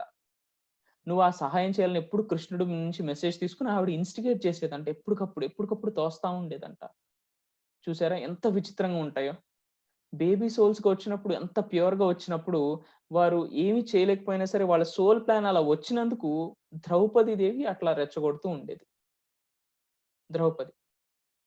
చూసారా? అయితే ఇలా రెచ్చగొడుతూ ఎప్పటికప్పుడు చేస్తూ ఉండేది. అయితే ఆవిడ ఆవిడని ఆనంద్ కర్ణేష్ అన్నారు. అయితే కౌరవులు ఆనంద్ కర్ణేష్ ఏమడిగారంటే వీరేనా అడిగిన ఒక క్వెషన్ అడిగినప్పుడు ఏం చెప్తదంటే, ఆ క్వెషన్ ఏంటి అంటే, ఆ కౌరవులు అయితే పాండవులేనా బాల్యాత్మలు? అయితే కౌరవులు ఆహ్, అడల్ట్ సోల్సా? అంటే ప్రౌఢ ఆత్మలనుకుంటా అడల్ట్స్ అంటే. ఆహ్, అడల్ట్ సోల్సా? అని చెప్పేసి అడిగితే, అవును. పాండవులందరూ ఆహ్, పాండవులందరూ కూడా బాల్యాత్మ అంటే అంశాత్మలు. అప్పుడే రిలీజ్ అయ్యారు. తర్వాత కౌరవులు అప్పటికే కొన్ని జన్మలు ఎత్తేసి మనుష్య జన్మలుగా కర్మలన్నిటిని బ్యాగేజ్ పెట్టేసుకొనున్నారు. బ్యాగేజ్‌ని వాళ్ళు పెట్టేసుకొనుండి ఇట్లాంటియి అనుభవిస్తూ ఉన్నారు. అయితే సోల్ యొక్క లక్షణం ఇప్పుడు ప్యూర్‌గా వచ్చిన సోలు మరి ఎందుకు అట్లా వెళ్తుంది అంటే, ఆవిడ ఎంత చెప్తుందంటే ఎక్స్‌ప్లనేషన్ లక్ష్మీదేవి. అంటే ఒక ప్యూర్‌గా వచ్చిన సోల్ అంశాత్మ ఇప్పుడు పాండవులొచ్చారు. ప్యూర్‌గా ఉన్నోళ్ళు ప్యూర్‌గానే ఉండొచ్చుగా మరి. అయిపోయేదాకా పూర్ణాత్మ అయ్యేదాకా మరి ప్యూర్‌గానే ఉండొచ్చు కదా! ఎందుకు ఉండలేదు అంటే, మీకు ఆల్రెడీ ఒకటి చెప్పాను. ఒక ఆత్మ యొక్క లక్షణం ఏంటంటే అన్నిటిని ఎక్స్‌పీరియన్స్ చేయాలి. అలా కాంట్రాస్ట్‌ని కూడా ఎక్స్‌పీరియన్స్ చేయాలి. కాంట్రాస్ట్ అంటే ఏంటి? ప్యూర్‌నెస్‌కి అంటే ఒక పవిత్రతకి కాంట్రాస్ట్ ఏంటి? ఏదో ఒక తప్పు పని. ఈవిల్‌నెస్. తప్పు పని కూడా చేయాలి. ఆ కాంట్రాస్ట్‌ని పట్టుకోవడానికి అంటే ఆపోజిట్‌ని కూడా టేస్ట్ చేయాలి అనిపించింది. స్వీట్ తిన్న తర్వాత మనకి హాట్ కూడా తినాలనిపిస్తుంది కదా మరి. ఎప్పుడు తిన్నప్పుడు లేకపోతే చాలా కాలం అయింది తినాలనిపిస్తుంది. అంటే దాని ఆపోజిట్‌ని కూడా ఎక్స్‌పీరియన్స్ చేయడమే సోల్ యొక్క లక్షణం. సోల్ ఒక దొంగతనం చేసినా, లేకపోతే ఒకరిని ప్రేమగా చూసినా, ఒకరికి డబ్బు దానం చేసినా, లేకపోతే వేరే వాళ్ళ దగ్గర నుంచి దొంగతనం చేసినా అది ఎక్స్‌పీరియన్సెస్ బట్టి. ఆ ఎక్స్‌పీరియన్స్ కోసం ఏం చేస్తుందంటే, ఈ పాండవులు కూడా ఏముందంటే, ఈ పాండవులు కూడా ఇప్పుడు సంశాత్మలుగా ఉన్నారుగా. కొన్ని జన్మల తర్వాత వీళ్ళు కూడా కర్మ మూటగట్టుకొని ఏదో జన్మొచ్చేటప్పటికి వీళ్ళు పొల్యూట్ అయిపోతారు. అంటే కర్మని చేర్చుకుంటారు. ఎందుకు అంటే, వాళ్ళు ట్రై చేయాలనిపిస్తుందనమాట. ప్యూర్‌గా ఉండి ట్రై చేయాలనిపిస్తుంది. అరే! ఇదేదో చేయాలి. కొద్దిగా చిన్న తప్పు చేస్తే ఇది ఎట్లా ఉంటుందో ఎక్స్‌పీరియన్స్ చేయాలి. ఒకళ్ళని చంపితే ఒక ఎక్స్‌పీరియన్స్ లేకపోతే ఒకళ్ళని బాధ పెడితే ఎక్స్‌పీరియన్స్ అంటే దాని ఆపోజిట్ ప్యూర్‌నెస్‌కి ఆపోజిట్‌ని కూడా ఎక్స్‌పీరియన్స్ చేయాలి అని చెప్పేసి, ఆ ఎక్స్‌పీరియన్సెస్ కోసం అంశాత్మలు కూడా స్లోగా కర్మల్ని చేర్చుకుంటూ ఉంటాయి. అలాగా కౌరవులు ఆ స్థితిలో ఉన్నారు అప్పట్లో. కానీ పాండవులేంటి ప్యూర్ స్థితిలో ఉన్నారు. సో, సోల్ ఎప్పటికైనా సరే అట్లా అవుతుందట. అది ఎన్ని వందల జన్మలో ఇప్పుడు ఫర్ ఎగ్జాంపుల్ కౌరవులు నాకు ఇప్పుడు ప్యూర్ స్టేట్‌లోనో నెక్స్ట్ జన్మలో 2, 3 జన్మల్లో నేను పూర్ణాత్మగా అయిపోవాలి అనుకుంటే అయిపోవచ్చు. వాళ్ళలా ప్లాన్ చేసుకుంటే. లేకపోతే 100 జన్మలు, 200, 300 జన్మల వాళ్ళు ప్లాన్ చేసుకోవచ్చు. అట్లాగా సో, ఈ కాంట్రాస్ట్‌ని కూడా ఎక్స్‌పీరియన్స్ చేయడము సోల్ యొక్క లక్షణం. కాంట్రాస్ట్ అంటే రివర్స్. ఎంత ప్యూర్‌గా ఉన్నామో దానికి అపోజిట్‌ని కూడా ఎక్స్‌పీరియన్స్ చేయడమే ఒక ఆత్మ యొక్క లక్ష్యము అని చెప్పేసి చెప్తుంది లక్ష్మీదేవి. అయితే ఇక్కడ ఒక గొప్ప ట్విస్ట్ కూడా చెప్తుంది. ఏంటంటే లక్ష్మీదేవి చెప్పింది, అయితే అందరూ పాండవులు, అందరూ కుంతి పుత్రులు ఈయన అడిగాడు ఆనంద్ కర్ణేష్ గారు అడిగారు. ఆథర్ అడిగారు. ఈ 5గురు అయితే ఈ పాండవులందరూ కూడా మరి పూర్ణాత్మలే, జస్ట్ అంశాత్మలేనా ఇప్పుడే వచ్చిన వారే అంటే, అందరూ ఒక్కరు తప్ప. కుంతి గర్భాన్ని ధరించిన అందరూ ఒక్కరు తప్ప. ఎవరంటే మీకే తెలుసు కదా ఎవరు అంటే అని. ఎవరు, ఎవరికి కుంతీదేవికి పుట్టినా సరే బయట లోకానికి తెలియని వారు కర్ణుడు. ఆయన, ఆయన ఓల్డ్ సోల్ అన్నమాట. చాలా వృద్ధాత్మ. Old soul. అప్పటికే ఎంతో ఈ జన్మలో ఎన్‌లైటన్ అయిపోవాలి ఆయన. అంత ఓల్డ్ సోల్ కర్ణుడు. ఓకే. కర్ణుడు అంత ఓల్డ్ సోలు. అయితే ఇక్కడ ఒక చిన్న స్టోరీ చెప్పిందావిడ. అసలు ప్లాన్ ఏంటంటే సోల్ ప్లాన్, అసలు మొత్తం ఈ మహాభారతం సోల్ ప్లాన్ ఏంటంటే, కర్ణుడు పాండవుల సైడ్ నుంచి యుద్ధం చేయాల్సిందంట అసల. పాండవుల్లో చేరిపోవాల్సిందంట. ఎక్కడ ట్విస్ట్ పాయింట్ ఎక్కడొచ్చిందంటే, ఇప్పుడు కథలో సినిమా చూస్తున్నప్పుడు ఒక ట్విస్ట్ వస్తుంది సడెన్‌గా. అరే! కథంతా మార్చేసాడే, ఇప్పటి వరకు హీరో అనుకున్నవాడు విలన్ అయిపోయాడు అనుకోవచ్చు. లేకపోతే ఇప్పటి వరకు విలన్ ఉన్నవాడు సడెన్‌గా హీరో అయిపోయాడే అని ఒక సడెన్ ట్విస్ట్ ఉంటుంది చూసారా? అలాంటి ట్విస్ట్ ఇప్పుడు లక్ష్మీదేవి చెప్తుంది. ఏమైందంటే, కర్ణుడు చాలా ఆల్‌మోస్ట్ ఎడ్జ్‌లో ఉన్నాడు. ఇంకొక్క కొద్దిగా ట్రాన్స్‌ఫార్మ్ అయితే ఇంకా ఎన్‌లైటన్ అయిపోయే టైం. అంటే మొత్తం అన్ని చక్రాలు ఓపెన్ అయిపోయే టైంలో ఉన్నాడన్నమాట. ఆ టైంలో ఉన్నాడు. అప్పుడు ద్రౌపది యొక్క లక్ష్యం ఏంటంటే కర్ణుడిని కాదనటం. ఇప్పుడు కర్ణుడు, అందరూ అర్జునుడు గాని, కర్ణుడు వీళ్ళందరూ వచ్చేసి ఆహ్, ఆహ్, ద్రౌపదిని పెళ్లాడడానికి అందరూ స్వయంవరంకొస్తారు. అప్పుడు కర్ణుడిని పెళ్లి చేసుకోమని చెప్పి వాళ్ళ ఫాదర్ ఇన్సిస్ట్ చేస్తాడు. వాళ్ళ తండ్రి. కర్ణుడిని కాదు పొమ్మంటుంది. సో, చాలా బాధపడుతాడు. ఎవరు? కర్ణుడు. ద్రౌపదికి తెలుసు. అయినా సరే కర్ణుడిని కావాలని చెప్పి రిజెక్ట్ చేస్తుంది. ఎందుకంటే ఆవిడ ప్లాన్ అది. Sole plan. కాదు అని చెప్పాలి అని. ఆవిడ కాన్షియస్‌గా తెలుసు. సో, రిజెక్ట్ చేసేస్తుంది. సో, దాంతో చాలా బాధపడిపోతాడు. బాధపడిపోయిన తర్వాత కోపం పెంచేసుకుంటాడు ద్రౌపది మీద. ద్రౌపది మీద బాగా కోపం పెంచేసుకుంటాడు. పెంచేసుకున్నాక ఇంకేం జరిగింది నెక్స్ట్, ద్రౌపదిని ద్రౌపది వస్త్రాపహరణం జరగడానికి రెడీగా ఉంది సీన్. ఇప్పుడు వీళ్ళందరూ జూదంలో ఓడిపోతారు. ద్రౌపదికి ఆల్రెడీ ఆవిడని సభలోకి తీసుకెళ్ళక ముందే ఆవిడకి మెసేజ్ వచ్చేస్తుంది. ఏంటి ఆవిడకి తెలిసిపోతుంది. నేనిప్పుడు వస్త్రాపహరణానికి తీసుకెళ్తాను. నేను రెడీగా ఉండాలి. కానీ ఆవిడకి ఏవి రిగ్రెట్ లేదు. ఏ బాధ లేదు. ఎందుకంటే ఆవిడకి ముందే తెలుసు. ఈ సోల్ ప్లాన్, ఒక ఆత్మ యేసుకున్న ప్లాన్ ప్రకారమే మహాభారతం జరగాల్సిన ప్లాన్ ప్రకారమే జరుగుతుంది అని చెప్పి. ఎందుకంటే మహాభారతం జరగడానికి ముఖ్య ఘట్టం ఇదే కదా! యుద్ధం జరగడానికి మరి. ద్రౌపదే కదా! ఈ ఇన్సల్ట్ జరగడానికి కదా! ఆవిడకి అంత అవమానం జరగడమే కదా! ఆ! అయితే ఆవిడ రెడీగా ఉంది. కానీ ఇక్కడొక ముఖ్యమైన ఒక టర్నింగ్ పాయింట్ కోసం జరుగుతుంది. ఎందుకు అంటే కర్ణుడు ఈ మూమెంట్‌లో ఎన్‌లైటన్ అవ్వాల్సిన సమయం. తన సోల్ ప్లాన్ అది. కర్ణుడు ఆ సభలో ఆవిడేంటంటే కృష్ణుడు కూడా ఆవిడ ప్రేయర్ చేయదు. ఆ సభలోకెళ్ళి కృష్ణుడికి కూడా ప్రేయర్ చేయలేదంట. లక్ష్మీదేవి చెప్పింది. కానీ అక్కడున్న సభలో వాళ్ళందరిని చూసిందంట. అందరి దగ్గరికెళ్ళి ఒక్కొక్కళ్ళని అడిగింది. భీష్ముల వారు, లేకపోతే ఆయన కృపాచార్యుల వారిని గాని వీళ్ళందరిని ఒక్కొక్కళ్ళని అడుగుతూ నన్ను కాపాడండి. మీరైనా ఆపండి. మీరందరూ బిగ్ హెడ్స్ కదా! బాగా కౌరవ సామ్రాజ్యానికి. మీరైనా ఆపండి అని అడిగింది. అయితే కర్ణుడిని మాత్రం అడగలేదంట. కర్ణుడిని తప్ప అందరిని అడిగింది. ఎందుకు అంటే ఇప్పుడు ఆవిడ బాధపడుతుందని ఆయన ట్రాన్స్‌ఫార్మ్ అయిపోయాడనుకోండి. అది ఒరిజినల్‌గా వచ్చింది గాదు. ఎవరో వేరే వాళ్ళు చెప్పడం, బాధపడటం వల్ల మారాడు. అంటే ఇప్పుడు ప్రతిఘటించాడనుకోండి. కర్ణుడు ఇప్పుడెళ్ళిపోయి ఆవిడ ద్రౌపది ఎళ్లి కర్ణుడి కర్ణుడిని చూడు బాబు నీ ఫ్రెండ్ ఎలా చేస్తున్నాడో సుయోధనుడు ఆళ్ళ తమ్ముడితో నన్ను చీరలాగిపిస్తున్నాడు. మరి చూడు అని చాలా బాధపడుతూ కర్ణుడిని కూడా ఆపు అని అడిగిందనుకో, కర్ణుడికి ప్రేమ కదా! ద్రౌపది అంటే ఇష్టం కదా! మరి కర్ణుడు ఆపేసాడనుకో, వాడిని మంచిగా మారినట్టు కాదు. ఎందుకంటే ద్రౌపది బాధని చూసి ఆపినట్టు. కానీ ఇక్కడ కావాల్సింది ద్రౌపది బాధని చూసి కాదు. తనలోంచి తనకి ట్రాన్స్‌ఫర్మేషన్ రావాలి. సో ఏం చేసిందంటే ద్రౌపది కర్ణుడిని అడగలేదు. సహాయం కోరుకోలేదు. సో కర్ణుడికి ఇంకా కోపం వచ్చేసింది. అంటే అందరిని అడిగి నన్ను అడగదా అని. అక్కడ దెబ్బ పడిపోయింది. కర్ణుడు ప్రతిఘటించడం మానేసి సపోర్ట్ చేయడం స్టార్ట్ చేశాడు. వాళ్ళ ఫ్రెండ్‌కి సుయోధనకి సపోర్ట్ చేయడం స్టార్ట్ చేసేసాడు. స్టార్ట్ చేసేటప్పటికి ఇంకా అక్కడ ఆ పాయింట్‌లో అసలైతే సోల్ ప్లాన్ ప్రకారం ఏంటంటే వై జంక్షన్. ఇటు ఎళ్తే ఎన్‌లైటన్‌మెంట్. ఇటు ఎళ్తే ఎన్‌లైటన్‌మెంట్ డిలే అవుద్ది. లేట్ అవుద్ది. సో, ఇతను ఈ వే తీసుకోవడం మానేసి ఇటు తీసుకుంటాడు. Opposite side. దానివల్ల ఏమైందంటే అసలైతే ఏం జరగాలి అంటే కర్ణుడు ప్రతిఘటించి ఆపించేసి కర్ణుడు సుయోధనుడితో దూరంగా వెళ్ళిపోయి నువ్వు నా ఫ్రెండ్వే కాదు పో అని చెప్పేసి కౌరవుల వైపు వచ్చేస్తే కుంతీదేవి కూడా చెప్పేసి బాబు నువ్వు నా కొడుకువే, ఫస్ట్ కొడుకు నువ్వే అనగానే ఇంకా ద్రౌపది ఈ కర్ణుడినే పెళ్లి చేసుకునేదంట.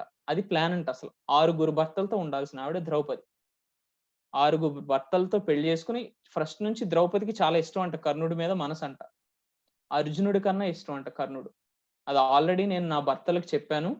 నేను ఒకసారి అరణ్యవాసంలో ఉన్నప్పుడు అది పెద్ద సీక్రెట్ ఏం కాదని లక్ష్మీదేవి నవ్వుతూ చెప్పింది ఆ బుక్ లో. అలానే నేను కర్ణుడిని పెళ్లి చేసుకోవాల్సింది అసలైతే అది సోల్ ప్లాన్ ప్రకారం.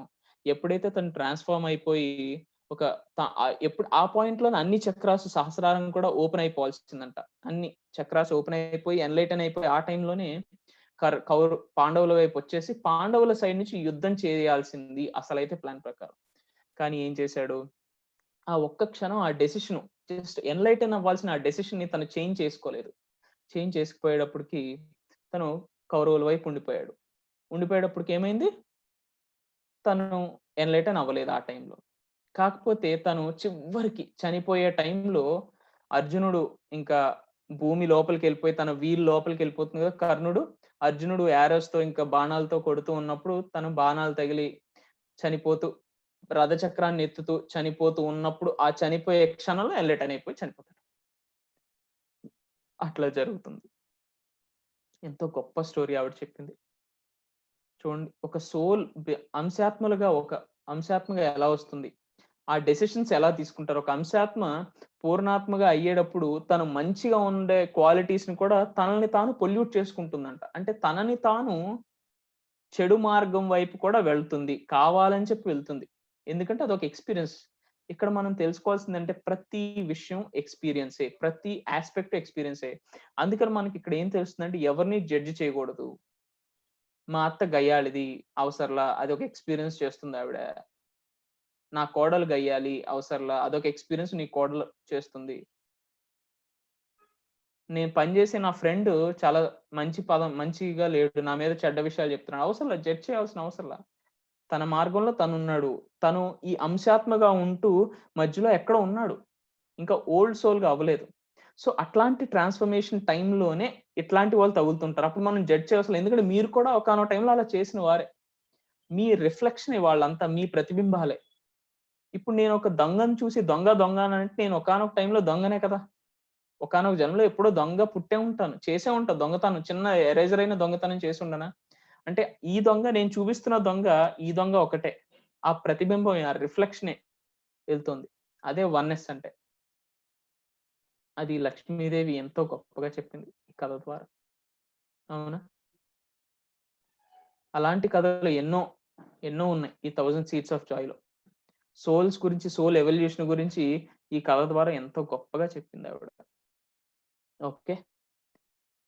సో, మనకి ఇంకా కొద్దిగా ఓ 10 మినిట్స్ టైమ్ ఉంది కాబట్టి ఒక టెక్నిక్ చెప్తా అన్నాను కాబట్టి యాస్ట్రల్ ట్రావెల్ టెక్నిక్ కొద్దిగా చెప్పిన తర్వాత మనం ఏమైనా క్వెషన్స్ ఉంటే తీసుకుందాం. ఓకేనా? చాలా సింపుల్ టెక్నిక్ చెప్తాను. ఇంకా మీ మీద ఆధారపడి ఉండే ఈ టెక్నిక్ ఏంటంటే, రాత్రి గాని, మధ్యాహ్నం గాని ఎప్పుడైనా సరే మీ ఇష్టం.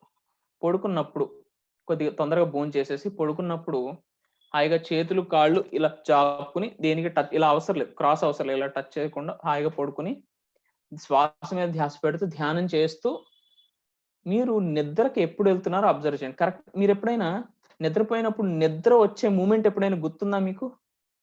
గుర్తుండుండదు. ఎందుకంటే నిద్రలోకి అలా తెలియకుండా జారిపోతాం, పడిపోతాం. ఇప్పుడు తెలుసుకుంటూ వెళ్ళాలి.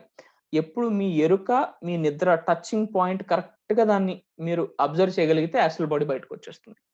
సో, అదెప్పుడొస్తుంది అంటే, నేను ఇప్పుడు యాస్ట్రల్ బాడీ బయటకొచ్చేంత వరకు శ్వాస మీద ధ్యాస పెడతాను అని మీరెప్పుడైతే డెసిషన్ తీసుకొని, మీరు అందుకనే లై డౌన్ అయ్యి, పడుకొని హాయిగా ఒక్క మసిల్ కూడా, చిన్న కండరం కూడా ఇలా కూడా కదలకూడదు. మన వేలు కూడా పడుకొనున్నప్పుడు. అలాగా మన శరీరం మొత్తం ఫ్రీజ్ అయిపోవాలింక. అస్సలు కదలకుండా కళ్ళు మూసుకొని శ్వాస మీద ధ్యాస పెడుతూ అలానే నిద్రలోకి వెళ్ళటం చేయాలి. దీన్నే యోగ నిద్ర అంటాం. యోగ నిద్ర కూడా ధ్యానమే. కాపోతే ఈ నిద్ర ఏంటంటే ఎరుకతో, ధ్యానంతో నిద్రలోకి వెళ్తున్నాం. ఇది ప్రాక్టీస్ చేస్తూ ఉండాలి. మీరు ఎప్పుడు నిద్రలోకి వెళ్తున్నారనే ఆ టచ్ అయ్యే పాయింట్‌ని గమనిస్తే యాస్ట్రల్ ట్రావెల్ అయిపోతుంది. ఓకే, ఇది first technique. Okay my dear friends, so ఇప్పుడు క్వశ్చన్స్ తీసుకుందామా ఆంటీ అన్న?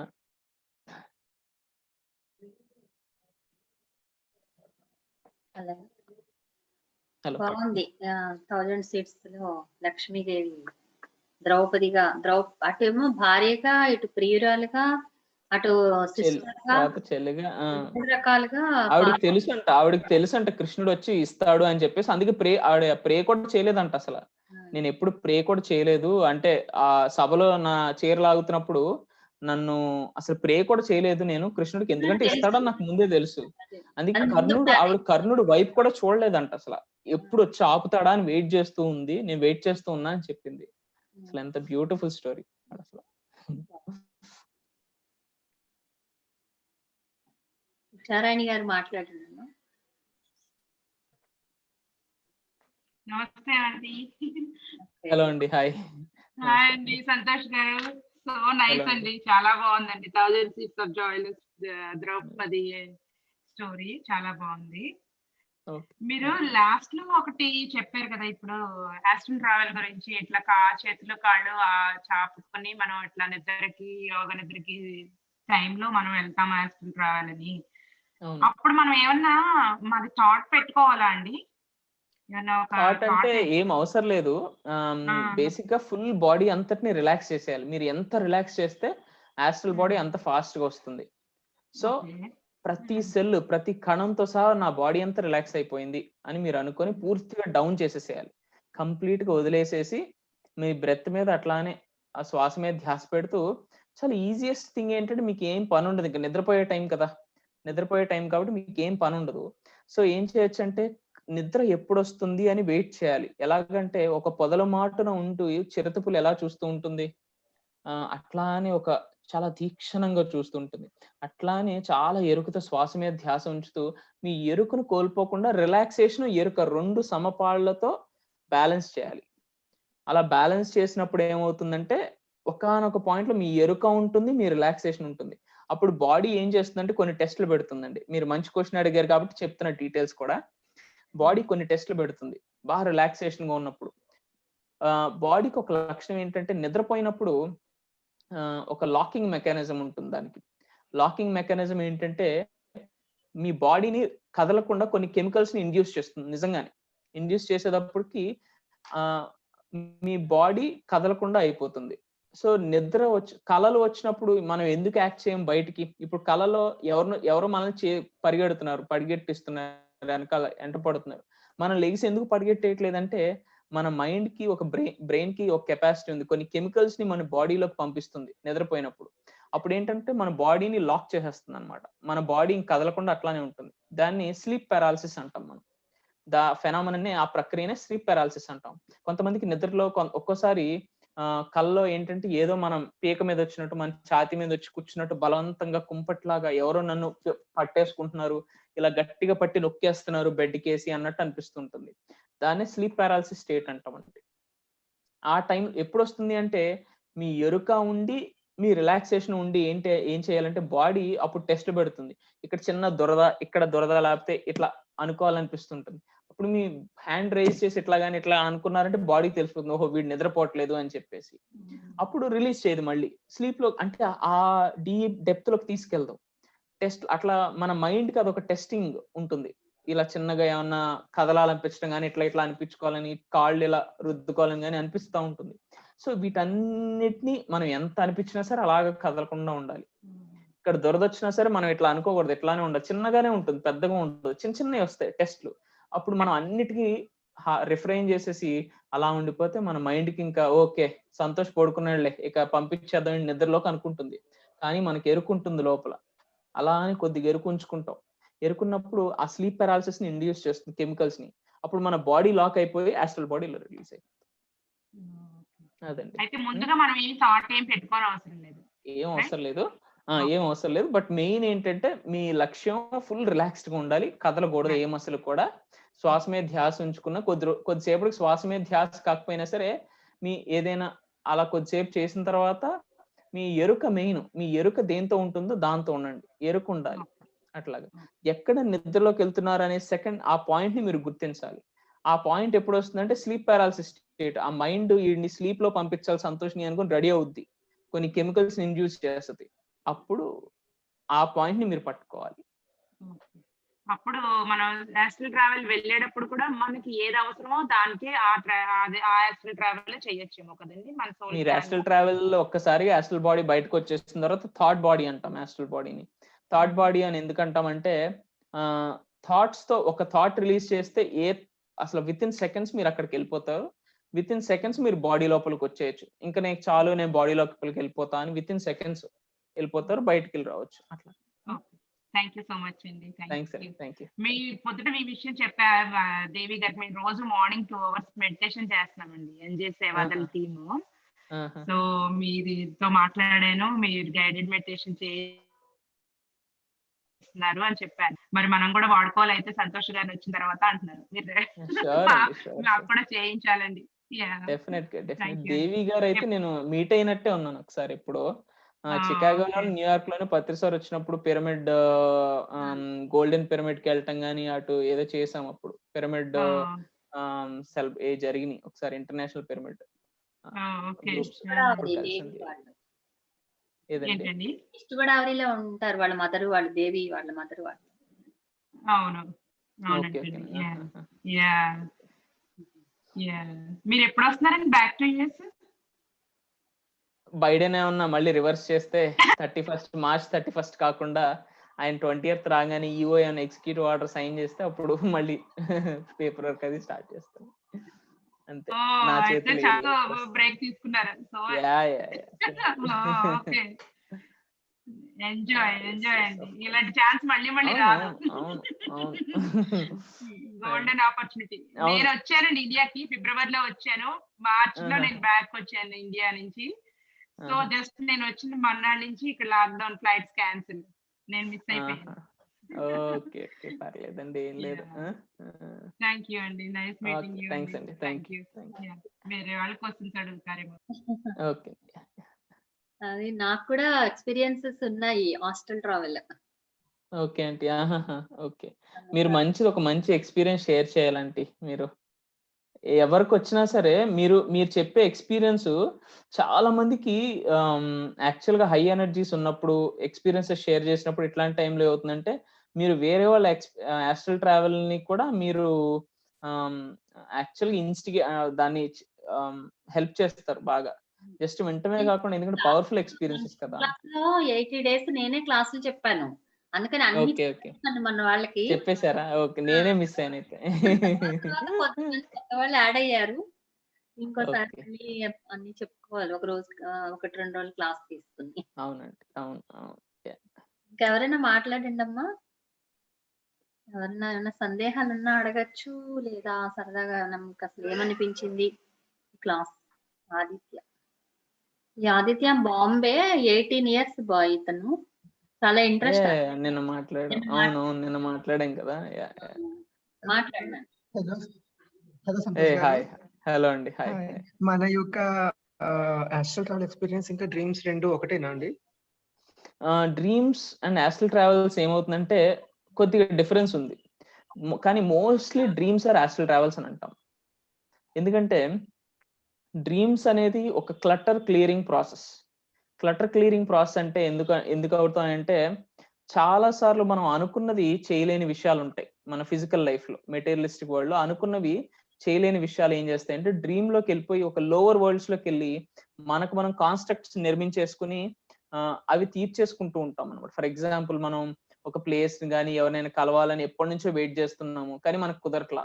సో ఒక్కోసారి వాళ్ళ గురించి ఎక్కువ ఆలోచించినప్పుడు కానీ, లేకపోతే ఒక మూవీని ఎక్కువ సార్లు చూసినప్పుడు కానీ, ఆ పరిస్థితులను మనం కాన్స్ట్రక్ట్ చేసుకుని దాంట్లో మన అవసరాలని తీర్చుకుంటాం. ఎందుకంటే మైండ్ కెపాసిటీ కూడా క్లటర్ అంటే ఎక్కువ కూడుకుపోతుంది, బాగా ఎక్కువ చేరిపోయినప్పుడు మైండ్ ఒక ఆటోమేటిక్ గా ఒక మెకానిజం, డ్రీమ్ అనే మెకానిజం ని తీసుకుని వాటిలో ఎప్పటికప్పుడు అది తీసి ఆ డ్రీమ్ లో ఆ పని, అది మనం డ్రీమ్ వచ్చేసిన తర్వాత అది క్లియర్ అయిపోతుంది అక్కడి నుంచి. ఎందుకంటే లేకపోతే హెవీ వెయిట్ ఎక్కువ అయిపోతుంది మనకి మైండ్ లో ఎక్కువ ఆలోచనలతో. కానీ ఇక్కడ ఒక్కసారి క్లటర్ క్లియరింగ్ ప్రాసెస్ అయిన తర్వాత, అంటే ఆ చెత్త కొద్దిగా డ్రీమ్స్ ద్వారా తొలగించుకున్న తర్వాత హయ్యర్ డ్రీమ్స్ వస్తూ ఉంటాయి. హయ్యర్ డ్రీమ్స్ ఎప్పుడైతే వచ్చినాయో అవి యాస్ట్రల్ ట్రావెల్స్, ఆల్మోస్ట్ అవి యాస్ట్రల్ ట్రావెల్సే అవుతాయి. నేను నా ఫస్ట్ యాస్ట్రల్ ట్రావెల్ కూడా యాక్చువల్ గా కాన్షియస్ గా చేసినవి కాకుండా ఫస్ట్ యాస్ట్రల్ ట్రావెల్ నా డ్రీమ్ నుంచి చేశాను. డ్రీమ్స్ నుంచి out of body experience or astral travels అవుతూ ఉంటాయి. ఓకేనండి? ఓకేనా ఆదిత్య? ఐ థింక్ మ్యూట్ లో ఉన్నట్టున్నారు. ఆదిత్య ఓకే సార్, చాలా thanks. Okay, thank you. Welcome. Saritha గారు అన్మ్యూట్ చేసుకోండి. సరిత గారు నమస్తే మాస్టర్. హలో అండి, నమస్తే అండి సరిత గారు. సార్ నేను మీది ప్రబోధ్ సార్ తో అది విన్నాను సార్. నేను ఓకేనండి. ఆస్ట్రల్ ట్రావెలింగ్, కళలు ప్లస్ సూక్ష్మ శరీర అది సో దాంట్లో సెకండ్ డే సెషన్ లో దాంట్లో వచ్చేసి లింక్ పెడతా అన్నారు సార్, కానీ యూట్యూబ్ వాళ్ళకి ఆ లింక్ రాలేదు సార్. మీ దగ్గర ఏమైనా ఉంటే మేడం, అంటే ప్రబోధ్ సార్ గారు అది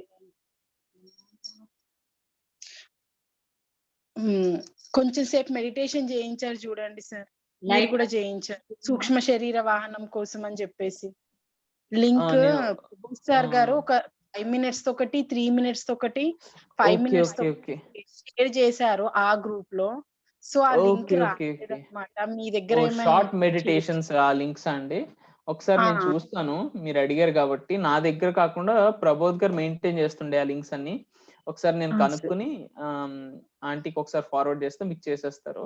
1000 Seeds of Joy కూడా ఫార్వర్డ్ చేశాను ఇందాకే. మీకు ఆ బుక్ కూడా వస్తుంది. అందరూ ఎవరైతే ఇంగ్లీష్ లో చదవగలుగుతారో బుక్స్, ఆ బుక్స్ చదవండి. ఓకేనండి. సరిత గారు మన గ్రూప్ లో సరిత గారు మీరు? ఉన్నాను మేడం. మొన్న మీతో మాట్లాడాను కదా మేడం, నేను అనురాధ వాళ్ళ సిస్టర్ ని. అవునా? ఓకే ఓకే, నేను పంపిస్తాను. Okay madam. Seeds of Joy పంపించాను అందరికి PDF. Okay madam, thank you madam.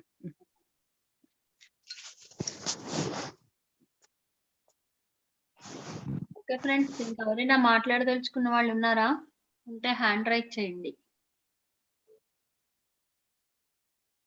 అసలు కొత్త కోణంలో మనకి అన్ని తెలుస్తున్నాయి. ఇదివరకు తెలియని ఎన్నో విషయాలు. సీతమ్మ వారు రావణాసురుడి దగ్గర లంకలోకి ప్రవేశించడానికి కారణం రావణాసురుడు తన యొక్క విషయాలు తెలుసుకుని, అసలు తన స్థితి ఏంటో తెలుసుకుని మారడం కోసం, లేదా అతను ఇంకా జీవించి ఉండకుండా ఇంకా తను విముక్తి పొందడం కోసం.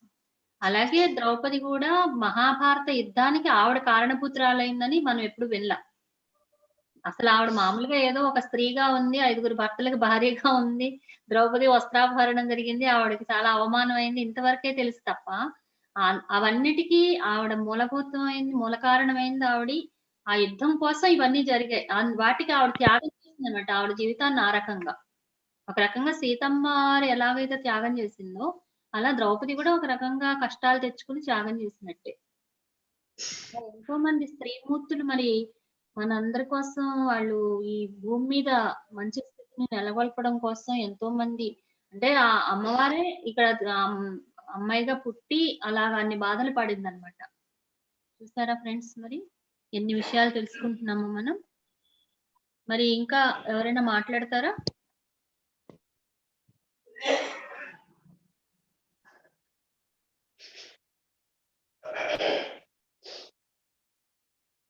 ఓకే సంతోష్, మరి అయితే రేపు రాత్రి 8:30కి కలుద్దాము. రేపు రాత్రి 8:30 కల్లా మాట్లాడుకుందాం. రేపు బహుశా నేను ఊరు వెళ్తాను. మా అమ్మగారి సంవత్సరికాలు ఉన్నాయి. బాబాజీ ఉన్నాడు, తెలుసు కదా నీకు బాబాజీ? తను అటెండ్ చేస్తాడు క్లాస్. నేనప్పుడు బాబాజీ చూసుకుంటాడు. 2-3 రోజులు నేను ఉండకపోవచ్చు, తను రికార్డ్ చేస్తాడు. హలో మై డియర్ ఫ్రెండ్స్, మరి మనందరం కూడా రేపు రాత్రి 8:30 కల్లా షార్ప్ గా కలుద్దాం. ఈ రోజు 5 minutes లేట్ అయింది, నెట్ సరిగా కనెక్ట్ అవ్వక, సారీ. అందుకని రేపు మాత్రం 8:30కి చక్కగా మీట్ అవుదాం. ఓకేనా? Thank you my dear friends. Ashok, thank you. By by.